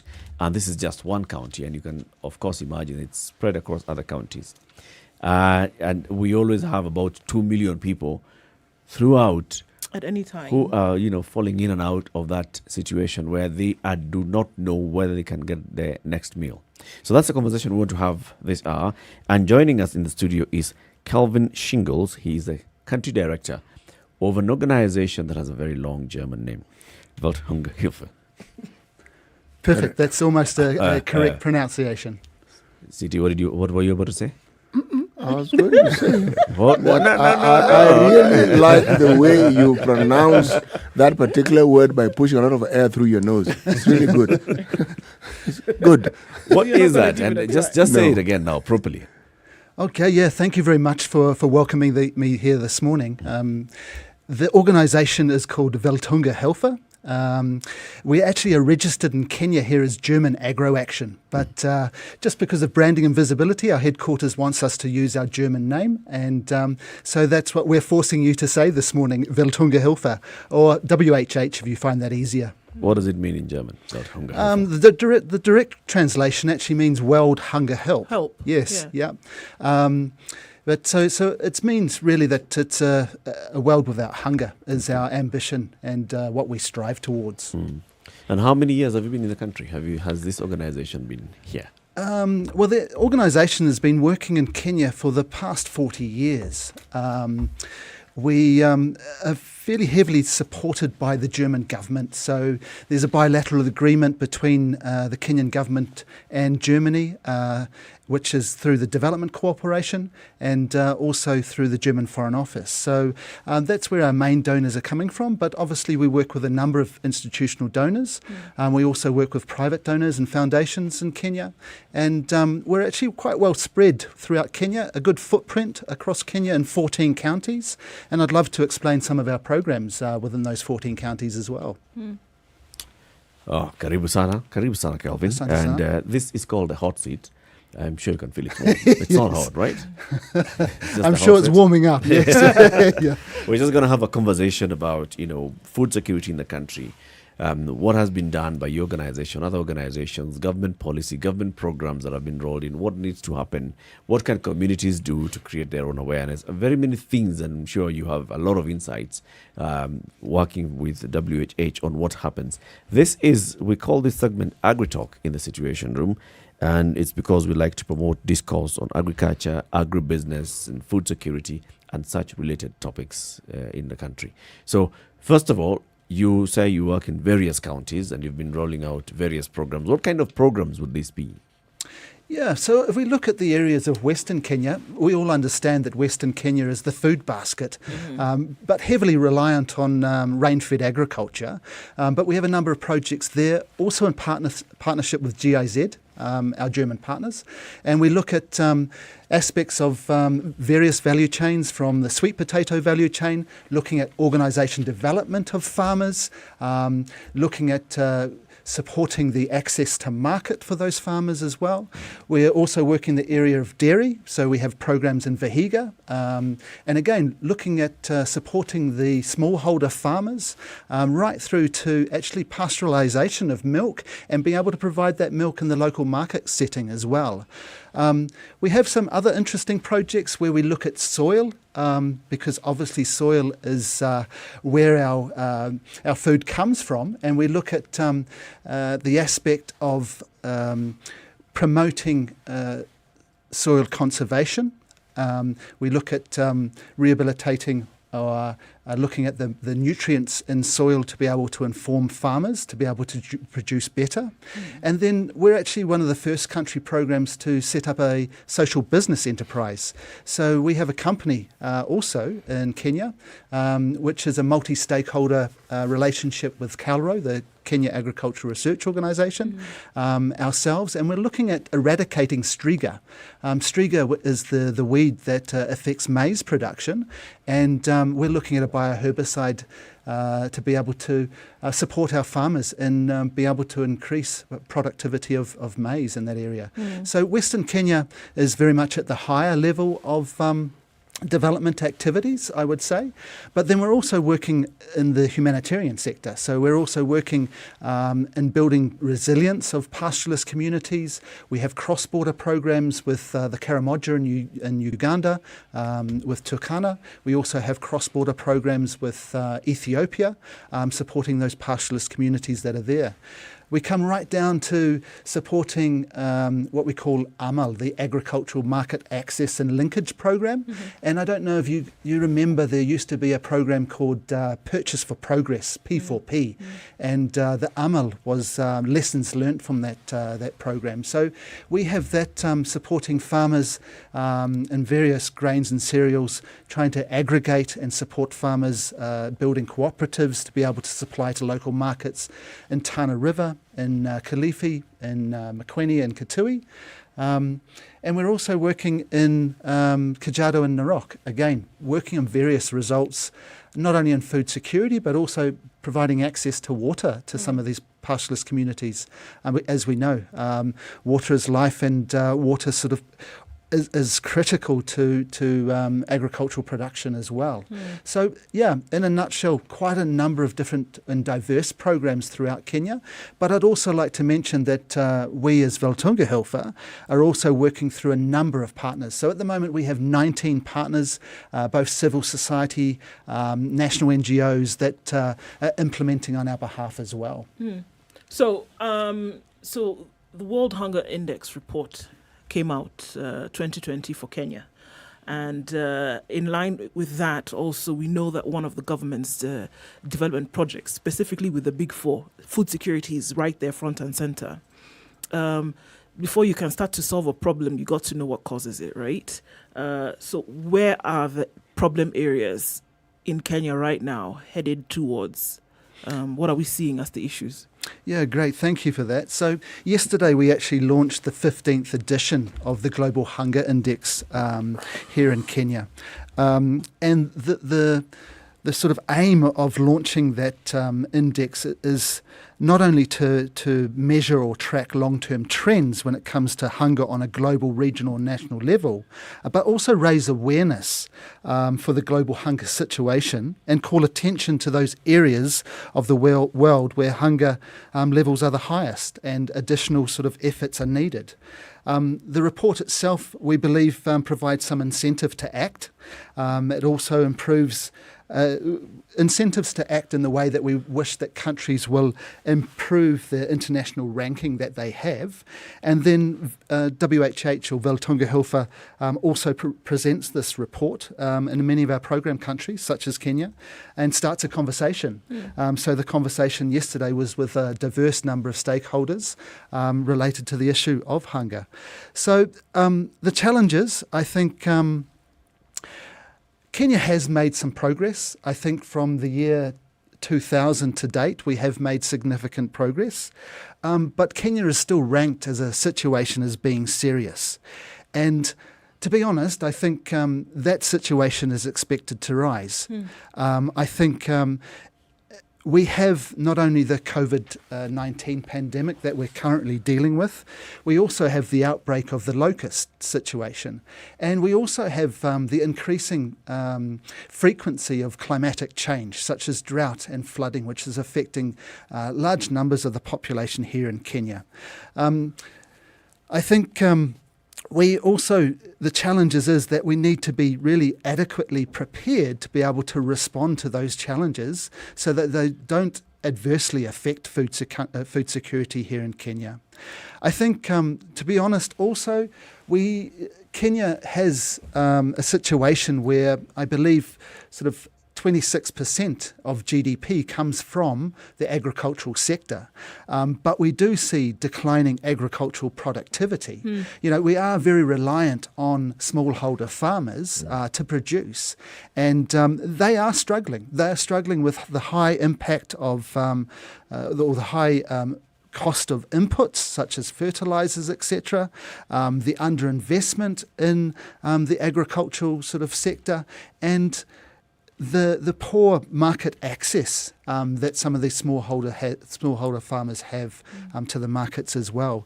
So that sort of relates at the moment, and what we were discussing yesterday is that one of the most alarming figures is that 23% of the population are regarded as undernourished. Yep, and this is the hidden hunger. This is the aspect where people don't get enough vitamins or minerals in their diet, which then obviously leads to poor productivity, low life expectancy, and yeah, it's having an overall effect on Kenya's position. The picture you've painted is fairly dismal. Now, if it represents the truth, then I want to ask this question. You said the situation in Kenya is considered serious. That's one category. How many categories exist?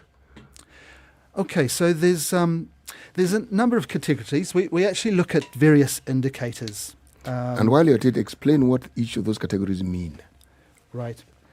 So there's a number of indicators. Firstly, the indicator of inadequate food supply. So we're looking at the percentage of the population that is undernourished, meaning insufficient sort of calorie intake.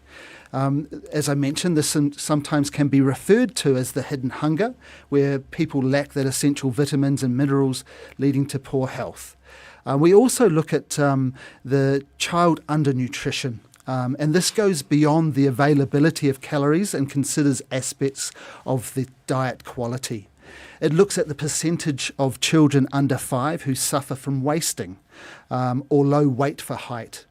And wasting reflects the acute undernutrition situation. The survey also looks at the percentage of children under 5 who suffer from stunting or low height for age. And this reflects the sort of longer-term chronic undernutrition situation. So the focus is very much on child undernutrition, which is critical as children are especially vulnerable to the effects of food insecurity. And obviously this increases their chances of suffering from disease or reduced cognitive or physical development. So, and then finally, we look at also child mortality and the percentage of children who die before they reach the age of 5. And this is obviously the most tragic consequence of hunger and malnutrition. And globally, almost half of the children who die before they reach their 5th birthday is because of malnutrition as well. So, yeah, in reflection to sort of Kenya, despite the progress that has been made, there has been good progress. But we still see the 23% of the population that does not have that sufficient calorie intake and that are undernourished. Thankfully, we do see that child mortality is steadily decreasing. At the moment, it stands at 4.1%. And the child wasting stands at 31.3%. And stunting stands at 4.9%. There are areas within Kenya where some of these statistics are higher. So if you look at child stunting, you take areas of Kitui or West Pokot, and you can see that the percentages are much higher than the average, which is concerning. Having said that as well, you know, a lot of the concern that we're trying to address is the support to the ASAL regions, the arid, semi-arid lands of Kenya, where some of these areas are, to be honest, are constantly above the 15% global threshold for global acute malnutrition. So if you go into Turkana West, you'll see that you'll often have under 5s at a GAM rate of 23%. And in the global setting, that's an emergency situation. So, yeah, it does paint a fairly grim picture. And I think there are challenges, but I think there are things that we as a population, we as civil societies and a national government can actually do to alleviate some of this situation. So there are things that can be done. There are. Let's discuss some of them when you come out of this break at 17 minutes after 9. This is Kenya's biggest conversation. It's the Situation Room. Agri Talk in the Situation Room. Our guest this hour is Calvin Chingos. He's the country director for Welthungerhilfe, WHH, an organization that deals with Welthungerhilfe. Yeah. We'll be back shortly. Good morning. Spice FM. Hey, it's getting hot in here. The media has greatly contributed to the moral rot that we experience in this country. I remember a senior politician telling me, point blank, nobody steals in the field, it's stolen in the granary. So my friend, if you're going to win an election, jipange kwa granary. I think we are suffering from Stockholm Syndrome. Our violator and abuser is also our redeemer in our mind. The whole political class, the whole political institution is rotten. It is based on ideals that cannot progress our country forward. This is the Situation Room, the only way to start your day. Japan, biotechnology, yes! Hey, Samuel, are you into business now? What are you importing from Japan? Knowledge! I'm going to study biotechnology in the best university in Japan. I applied and ta-da! Japan? Yes! You will have to first learn Japanese. No, my friend. They have more than 850 courses that are provided in English and very affordable. Hey, how do I apply?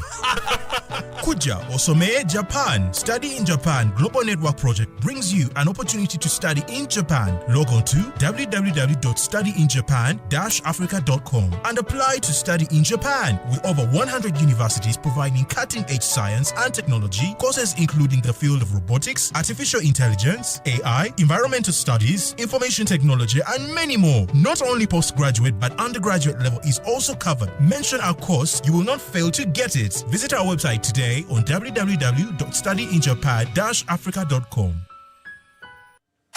All right, The so weather we will with still see sunny conditions throughout Nairobi today. We're going to go to highs of 27 and lows of 15. Mostly sunny conditions in Nyeri at 17, highs of 25. We'll see highs of 27 in Nakuru. It's 18 degrees and partly sunny now. It's also 18 degrees in Eldoret and sunny conditions going to highs of 24. Partly sunny in Kisumu at 22, highs of 31 and lows of 19. 31 will also be the high in Kakamega, where it's partly sunny at 22. 29 in Mombasa and heating up a little bit more to highs of 32 today. 31 will be the high in Malindi. It's partly sunny. The rain seems to have stopped. It's mostly sunny in Kampala at 27, highs of 29 and lows of 19. Partly sunny conditions in Dar es Salaam at 28, highs of 32 and lows of 27. Johannesburg, light rain continues at 17, highs of 22 and lows of 15. It's also raining in Lagos now, 26, highs of 33 and lows of 27. And the rain showers are coming down in Kinshasa at 22, highs of 30. It's sunny in Beijing at 8, and that'll be the high for the rest of the day, highs of and lows of -5. 8 degrees and clear in Paris, 17 high and coming back down to lows of 8. 1 degree will be the low. A high chance of rain in London at 11 degrees and cloudy.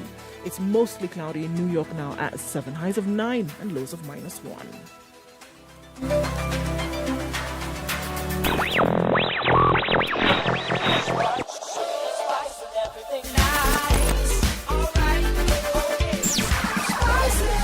Spice Up Your Life.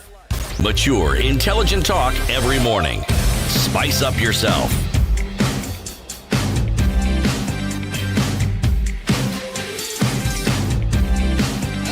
Mornings done right.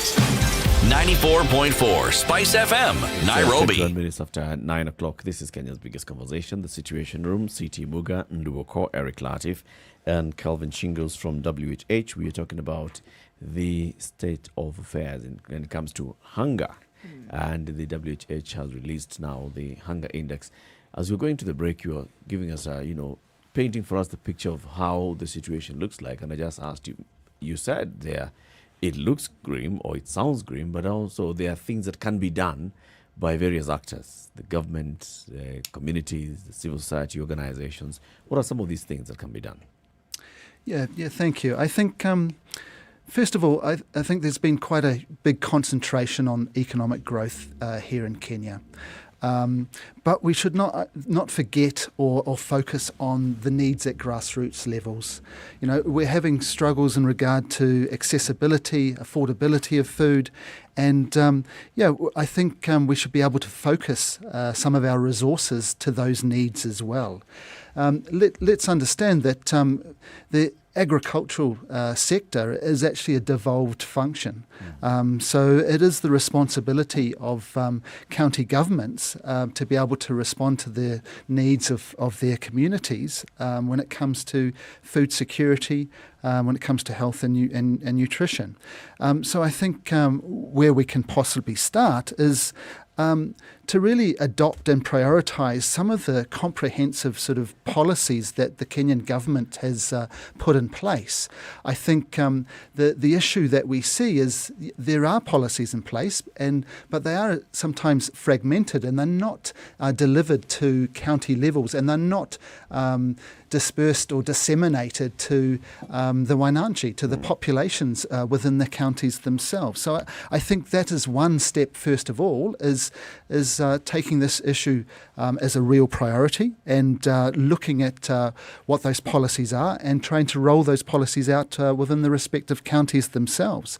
I think the counties also need to take responsibility when it comes to sort of food systems to do a gap analysis themselves. Why are the food systems failing? What are the gaps in the value chains? And what can they do as a county government to be able to support and respond to those needs? Or where should they be intervening? And I think that is one of the first steps is to really put those policies into practice. I think another strategy would be to move more from reacting to food emergency to long-term planning. You know, we have a program currently that looks at forecast-based action. And this is actually supported by the German Foreign Office. We're a pilot country, but too often we see that it's a knee-jerk reaction to an emergency situation, and it gets to a situation when it becomes out of control. Then when we're looking at a humanitarian response to the needs, which is, as we all know, is a much higher cost to our programming and a cost to the government as well. But if we can actually react earlier, if we can look at particular thresholds, if we can look at indicators that enable us to respond earlier, then that would also be a strategy as well. I mean, I was here in 2017 when the drought hit. 2017, we as an organisation, we saw the slow onset of crisis. We saw what was happening on the ground, and we tried to narrate this to our institutional donors. We tried to promote that we needed funding to mitigate some of these effects. But unfortunately, it's not until the Kenyan government declared a national emergency that the real funds started coming in to be able to respond. And that's a real unfortunate situation when you get to that stage, when you're looking at children under 5 that are in a real dire situation, that are requiring food through humanitarian assistance, and huge pockets of the population that are in need. So clearly early warning systems are vital Yes. for some of these things. And we already know that right now, so we're seeing unprecedented weather patterns. The rain is going to be here for some time. But it cannot be banked on towards harvest and things like that because it's erratic in its nature. But we do know that some things are going to come. We know that because of the previous patterns we've seen over years, for example, that the drought will come. Later on in this year, there will be dry patches. People will not be able to get have access to food. So early warning systems then are vital or critical in this cycle to make sure that you're making these steps forward. So from what you have seen, from what the studies have shown, is it possible for Kenya, as it currently is, to set up these systems and then use those systems to be able to plan for food provision, not just when something is wrong and then have to depend on humanitarian assistance? Is it possible right now with the way things are? Yeah, I think it's not necessarily the government's responsibility to provide food. Yeah, the responsibility is to be able to create an enabling environment. Yeah, a conducive environment that allows smallholder farmers to be able to produce, to be able to give them agricultural inputs that allows them to make a profit out of their production as well. You know, this is a livelihood to them. And what we see is we see more and more farmers that are dropping out of the sector because they make losses. Because we have, as you've described, these situations of increasing drought. We have flooding situations because of high yields at rain that come all at once. We have the locust situation at the moment as well, which has decimated huge pockets of land, not only affecting agricultural production, but also impacting on the pastoralist communities where their animals don't have grazelands anymore. So, yeah, there is very much a need, but let's be honest as well, and you've said it, that there are these systems in place. You know, we have the Met Department that is providing this information. We have the National Drought Management Authority that is providing bulletins on a monthly basis and highlighting the situation. We have the Vegetation Index, the satellite coverage that is looking at what rangeland or grasslands there are for animal subsistence. So there is a lot of information that's there already. I think what we need to move forward with is actually stronger mechanisms to relay this information to farmers themselves, so that they have this information at their fingertips and they can make informed decisions on when to plant, when not to plant, what the season's possibly going to look like, and whether I should maybe be diversifying what I'm doing as well. You know, Kenya is very much reliant on rain, on rain-fed agriculture. And I think there's also an opportunity to maybe diversify some of the crops that we're looking at as well. A staple diet here is ugali. Maize, yes, exactly. Yes. And maize is not a drought-tolerant crop. Right. It fails season in, season out. But Kenyan farmers, they still want to plant it, and they still want to produce it, and Kenyans still want to eat the ugali because these on people a want daily to basis. to eat it. The demand is there. So are you saying then it goes beyond then what you farm? It goes towards then having a mental shift, and to say if there should be diversification of crop, then there should also be diversification in diet, in what people consume. Yes, I believe in a diverse diet. I'm not saying that we should be predicting what people want to eat. I'm saying people should have that option. And farmers, I think, you can make other flour blends out of other products as well. Yes. I mean, we've been promoting in the past sorghum.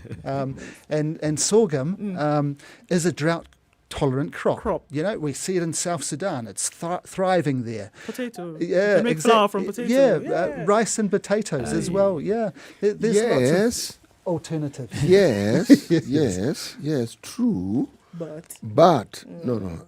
However, yes, we are reliant on rain, but we all know that rain isn't the only source of water. The discussion around ensuring that you have other water sources should come alongside this if we're talking about solutions. What you've said, I agree with. Yes, and many traditional communities did have that variety. They had barley, they had sorghum, and they had maize. In fact, there are communities where maize came after some of these other grains had actually been in existence. But that was just a by the way. What I wanted to ask you was this. You've explained very, very clearly what it is your organization does.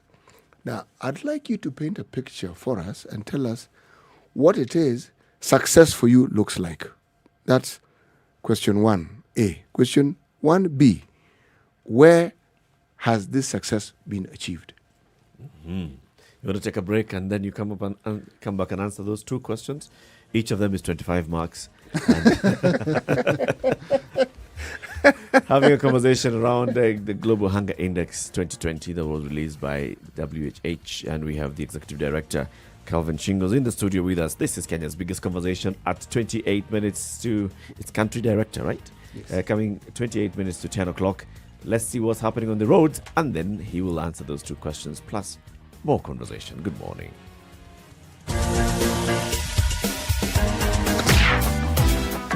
They are smart, they are funny, and unfailingly entertaining. They are the adults in the room, and they are here to help you be the best adult you can be. Just to be very honest with each other here, not all of us are going to get tall, dark, and handsome.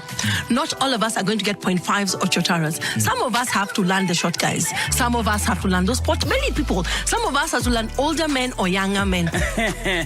Spice. Don't ask your partner if he or she enjoyed it. I think the approach should always be, if she's enjoyed the journey, she will let you know. She'll tell you, hey, maze, your bus is big. Mi sijaipanda basi kubwa kama hii. Juu hata hii basi, hiyo mafuta tulieka yote, imetuleta hapa vizuri. Hii basi iko na nguvu. Hii basi iko na nguvu. Spice. Now into a relationship, it becomes like you've stopped your life, and then now me, I am your life. You see, like, what happened to your life? What happened to you? What did you used to do? And women are guilty about that. No, is your wife listening to the show? Whether it is matters of the heart, finances, or work that's weighing on your mind, worry not. The adults in the room will help you stay winning. Japan, biotechnology, yes! Hey, Samuel, are you into business now? What are you importing from Japan? Knowledge! I'm going to study biotechnology in the best university in Japan. I applied and ta-da! Japan? Yes! You will have to first learn Japanese. No, my friend. They have more than 850 courses that are provided in English and very affordable. Hey, how do I apply? Kuja Osome Japan. Study in Japan Global Network Project brings you an opportunity to study in Japan. Log on to www.studyinjapan-africa.com and apply to study in Japan with over 100 universities providing cutting-edge science and technology courses including the field of robotics, artificial intelligence, AI, environmental studies, information technology, and many more. Not only postgraduate but undergraduate level is also covered. Mention our course, you will not fail to get it. Visit our website today on www.studyinjapan-africa.com. All right, let's see how this all this may have changed now. Looking a lot better on Mombasa Road, and then getting out shouldn't be too much of an issue. Still issues on Jogo Road today, where that fire still continues to blaze, and asking folks to stay away from there if you can. If you're headed en route, just know that it will take some time as the traffic has built up because of that. All right, Thika Road. Getting off Thika Road now into the CBD, a lot better now. It's moving. We're not at bumper to bumper anymore. So traffic seems to be over for now. Not too much to write home about at the moment. Through the day, let us know what it looks like for you. Spice FMKE on Twitter. Text on 40127.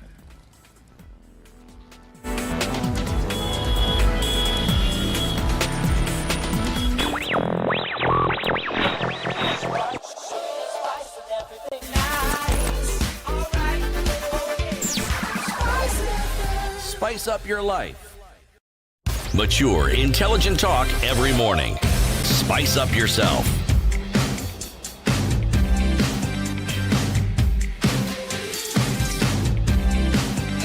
Mornings done right. 24 minutes to 10 o'clock. Conversation continues with Kevin Shingos, the country director of WHH. So, the two questions by CT. Picture of success? Yes, what success looks like to me. And I think we've already touched on some of these as well. I think the adoption and the prioritise of policies that are rolled out into county sort of structures, but also sort of longer term planning that moves us away from the emergency situation and more preparedness in that sense as well. I think promoting broad partnerships, whether it's from the private sector, whether it's from civil society, and linking that with shared goals within county governments as well, and pursuing those shared goals together, I think would be critical. And I guess a success would be access to nutritious food, having a variety of food, having food which is affordable, accessible, and a variety where people can make choices and make choices in their diet. And I think success also to me is making sure that those inputs to farmers are affordable, that farmers also are able to sort of access agricultural credit to be able to support their livelihoods in their industry. And what is critical is also the improvement of market linkages or market infrastructure and having that access to farmers, access to markets. I think you may also have information about food wastage in Kenya, and this is quite a critical area as well. So if there's information, if there's market access, then we hope that we can limit that food wastage component as well. And finally, I think market information, knowing where to sell your produce. And as we've mentioned about these early warning systems, making sure that information is disseminated to farmers so that they have and can make appropriate choices. None of those things sounds difficult. I mean, why would we be at this point talking about something like that? And yes, you have friends who are farmers, and the one thing that they'll tell you is you have grown your crop, you've tended it very well, but at that point, accessing the market. Somebody has 3 acres of cabbages somewhere in Nyandarua County, and they cannot access the market. Somebody has many kilos of onions, tomatoes, maize, and yet we know that there are people who are hungry. There are people who therefore are looking for food. What what's the issue? And I think Sir Charles maybe is capturing this very well on social media. Sir Charles, being Charlie on Twitter, says, Kenya must move away from talk to implementation of irrigation, modernized agriculture, improved food storage, better market access for farmers, and reduced food wastage. So we are still at talk stage. Yep. Is that our biggest challenge? Not being able to actually implement some of these things that you're saying? I'm sure there are government offices where all what you've said is a program. No, the talk is a clear indication that what needs to be done is understood. It's not that it's not understood. But you see, bridging this gap, and it's not just in agriculture, it's almost in every sphere of our lives. From the point where people gather information so that they can make informed decisions, we do an excellent job. We actually know what to do. It's not that we don't know what to do. Yeah. And it isn't that even money isn't planned for, budgeted for, and even set aside to get these things done. All that is done. People talk about rubber, where the rubber meets the road. No, this is where the devil meets the road. Suddenly, when it comes to implementation, anything but what was intended happens. And then you have a problem. And it seems to be perennial. Yes, it's not as though it's suddenly going to end. I was reading in today's Standard, on page 10, the Galana Kulalu project, the one which had a lot of dust around it, is finally set to be ready in June. Yeah. Ready means what?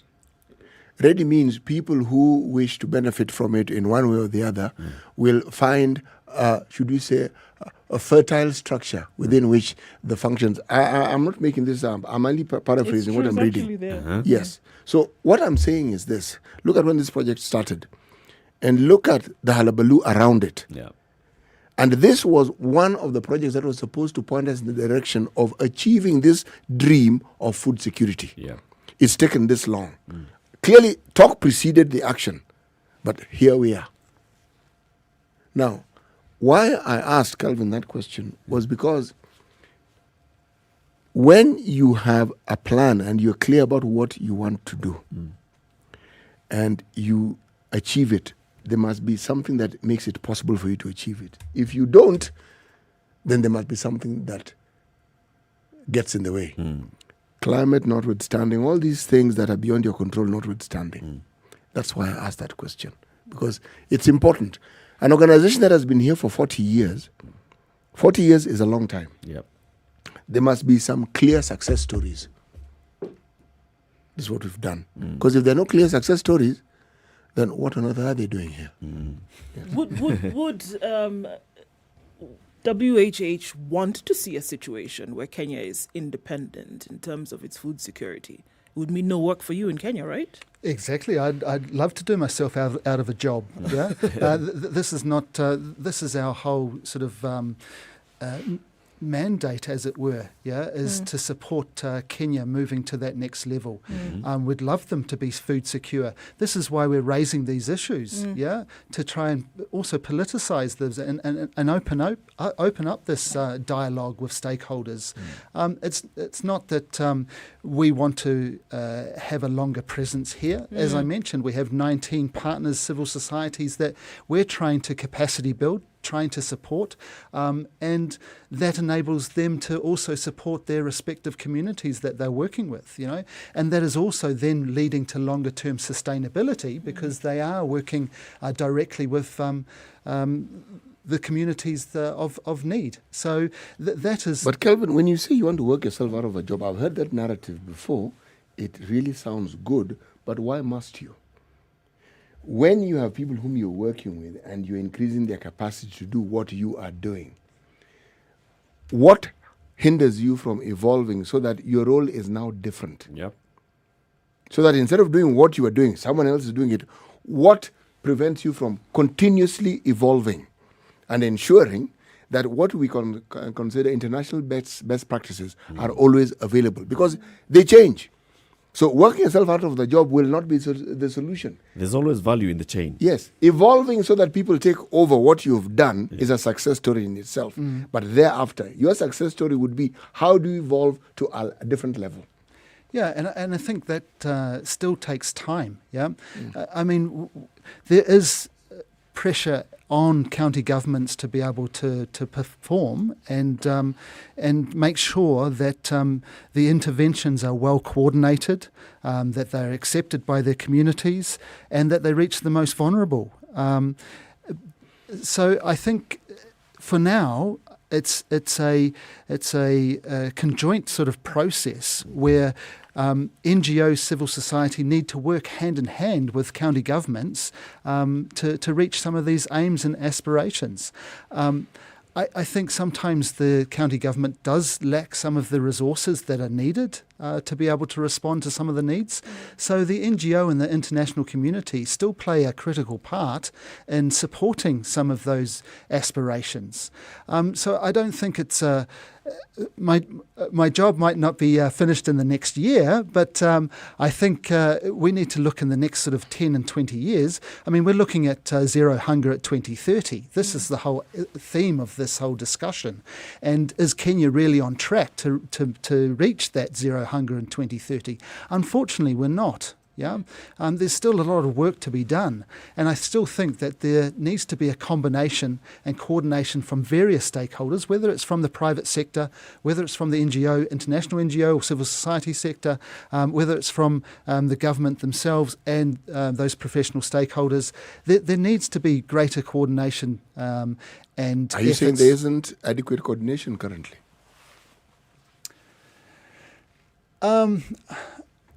I think there's coordination that's happening. I mean, you have your county government steering committees that are happening on a regular basis. Yeah.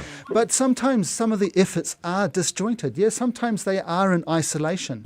Like at the moment, some of our programs, we hope to learn from some of those programs that we can replicate them in other areas of Kenya as well.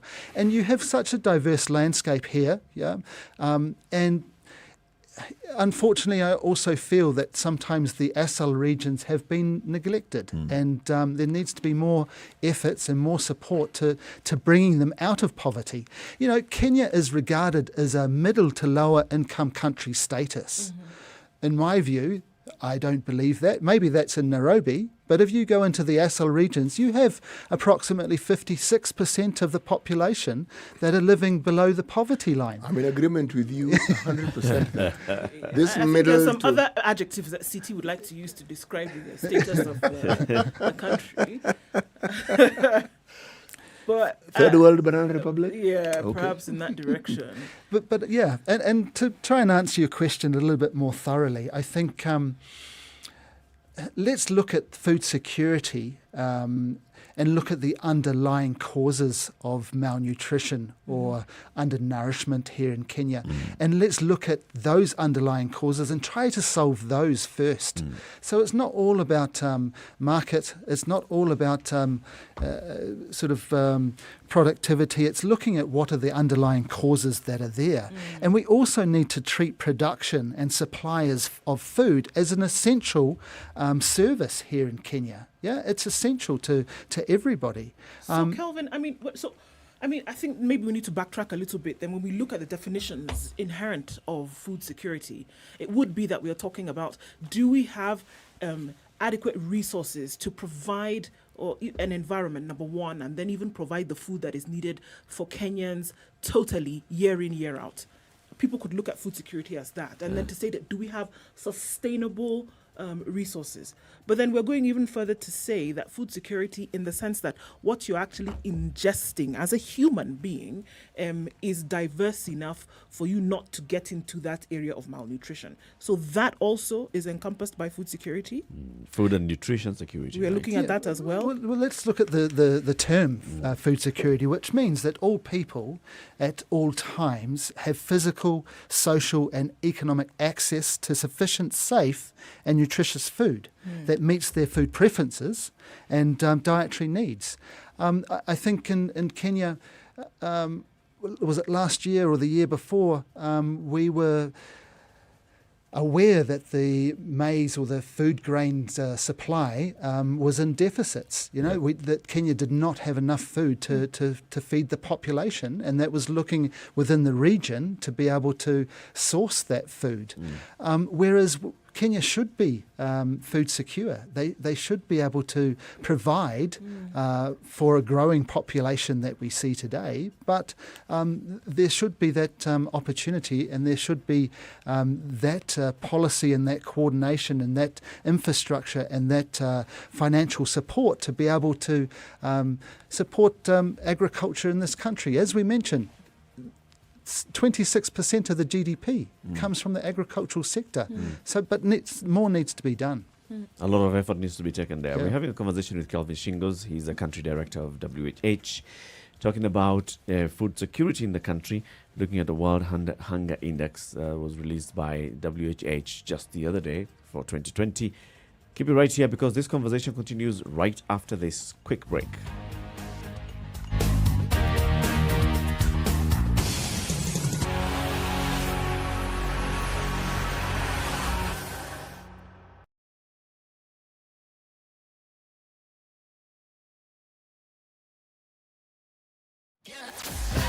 Sugar and spice and everything nice, just the way you like it. The Spice Drive. Did you have a great day? I hope you did. I intend to make it better from 3 p.m. to 7 p.m. I'm going to be taking you home nice and chill. Everyone is welcome aboard. The hashtag is Spice Drive, and of course, Spice FM KE on Facebook, Instagram, and Twitter. The Spice Drive with Monique. The official soundtrack of getting you where you need to be.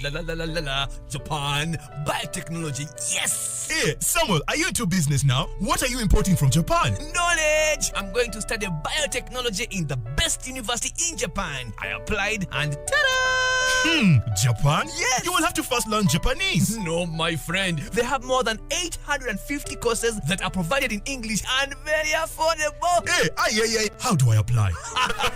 Kuja Osome Japan. Study in Japan Global Network Project brings you an opportunity to study in Japan. Log on to www.studyinjapan-africa.com and apply to study in Japan, with over 100 universities providing cutting-edge science and technology courses, including the field of robotics, artificial intelligence, AI, environmental studies, information technology, and many more. Not only postgraduate but undergraduate level is also covered. Mention our course, you will not fail to get it. Visit our website today on www.studyinjapan-africa.com.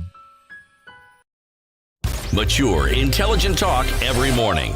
Spice up yourself.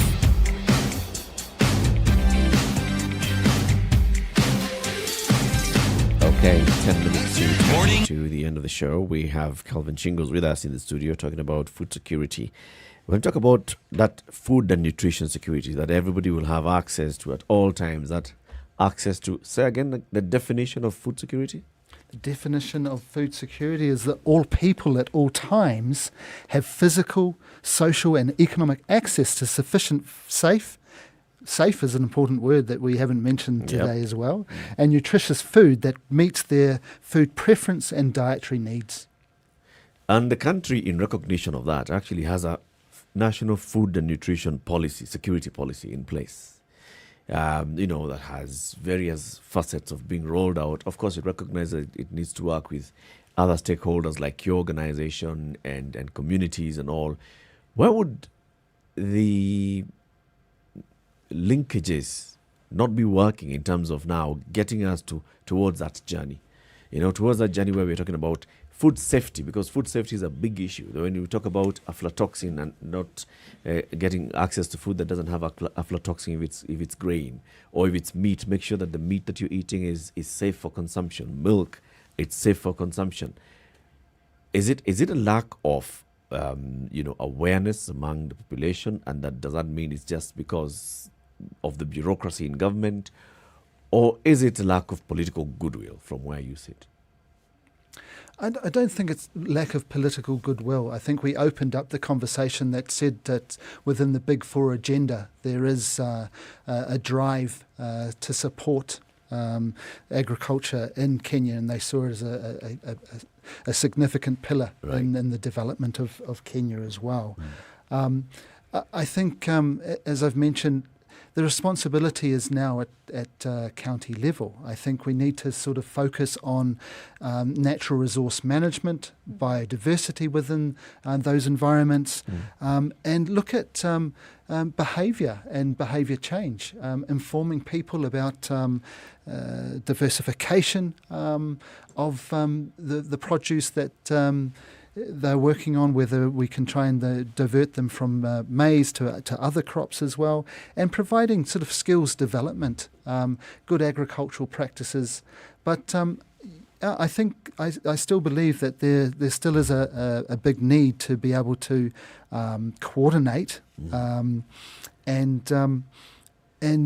disseminate some of these policies. I think we also should be focusing more on some of the gaps that are there, such as the extension services. Yeah, having greater number of extension officers in the counties being able to provide good agricultural practices and information and knowledge to farmers to help them produce better as well. So there are some gaps that are there, and I think that through greater coordination, greater dissemination, and greater advocacy. At the moment, we also have a right to food program. Yes. And through that program, we really want to sort of educate communities because they are the right holders. And we also want to educate the county governments as the duty bearers to that situation. We want communities to understand that they're entitled to quality food, that they should have the ability to produce their own food as well, to be able to feed themselves, and to be able to, again, conduct that or have that conducive environment or enabling environment for people to be able to produce themselves. But all in all, they also need resources to be able to do that.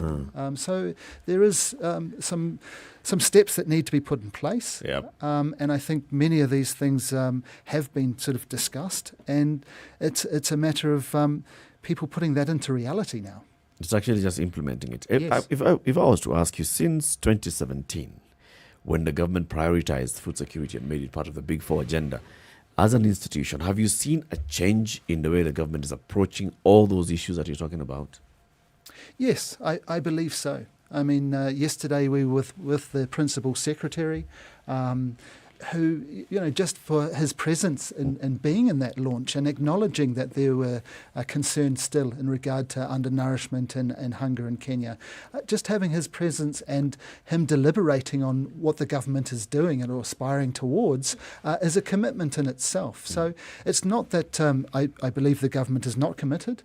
I believe that everybody wants to see a healthy, food secure environment here in Kenya, and for me not to have a job in the next 5 years. So let's aim towards making zero hunger 2030 a reality. I think we can only do that, though, by understanding the underlying causes and providing sort of adequate funding to be able to support or supply or support healthy, sustainable and resilient food systems here in Kenya. Can I ask a question, Kelvin? How many countries in the world does your organization function in? 37 countries. 37 countries. Yeah. Okay. Now, I want to discourage you thoroughly from looking forward to being unemployed. Okay. See, in the years that you've been working, you gather and garner certain experiences and knowledge. If you don't evolve, where does all that knowledge go to? Sure, but I also believe that we shouldn't be implying knowledge. We should be looking at traditional ways, looking at cultures and having that come from the grassroots as well. And this is part of the problem, implying a policy on a community that doesn't apply to them because maybe they're a pastoralist community doesn't make sense. No. So it has to come from the grassroots themselves. So it's not me coming with my knowledge. I can suggest or I can look at where I see possible gaps, but it has to come from the people themselves and identifying the gaps and the problems from themselves as well. It's the people themselves. Kelvin, we want to thank you very much for joining us today. Kelvin Shingo is the country director of, say that organization again. Weltunga Hilfe. There you go. WHH. Say it. Weltunga Hilfe. Perfect. WHH. There you go. As we come to the end of the show, listen to today's proverb from C.T. Muga. He who beats the drum for the mad man is no better than the madman himself. Okay. What's your translation of that? Take yourself as a drum beater. Are you beating a drum for a mad person? I think that has some political connotations to it. It most certainly does. It always does. Kelvin, thank you very much for joining us today. We look forward to hosting you again soon. Thank you very much. It was a pleasure. And thank you very much for tuning into the Situation Room today from 6 to 10. Join us again tomorrow morning, 6 a.m. to 10 a.m. This is Kenya's Biggest Conversation. C.T. Muga, Nduoko, and Eric Latif wishing you a lovely day. Keep it here for more music, and then 3 o'clock, Monique will be here to take you home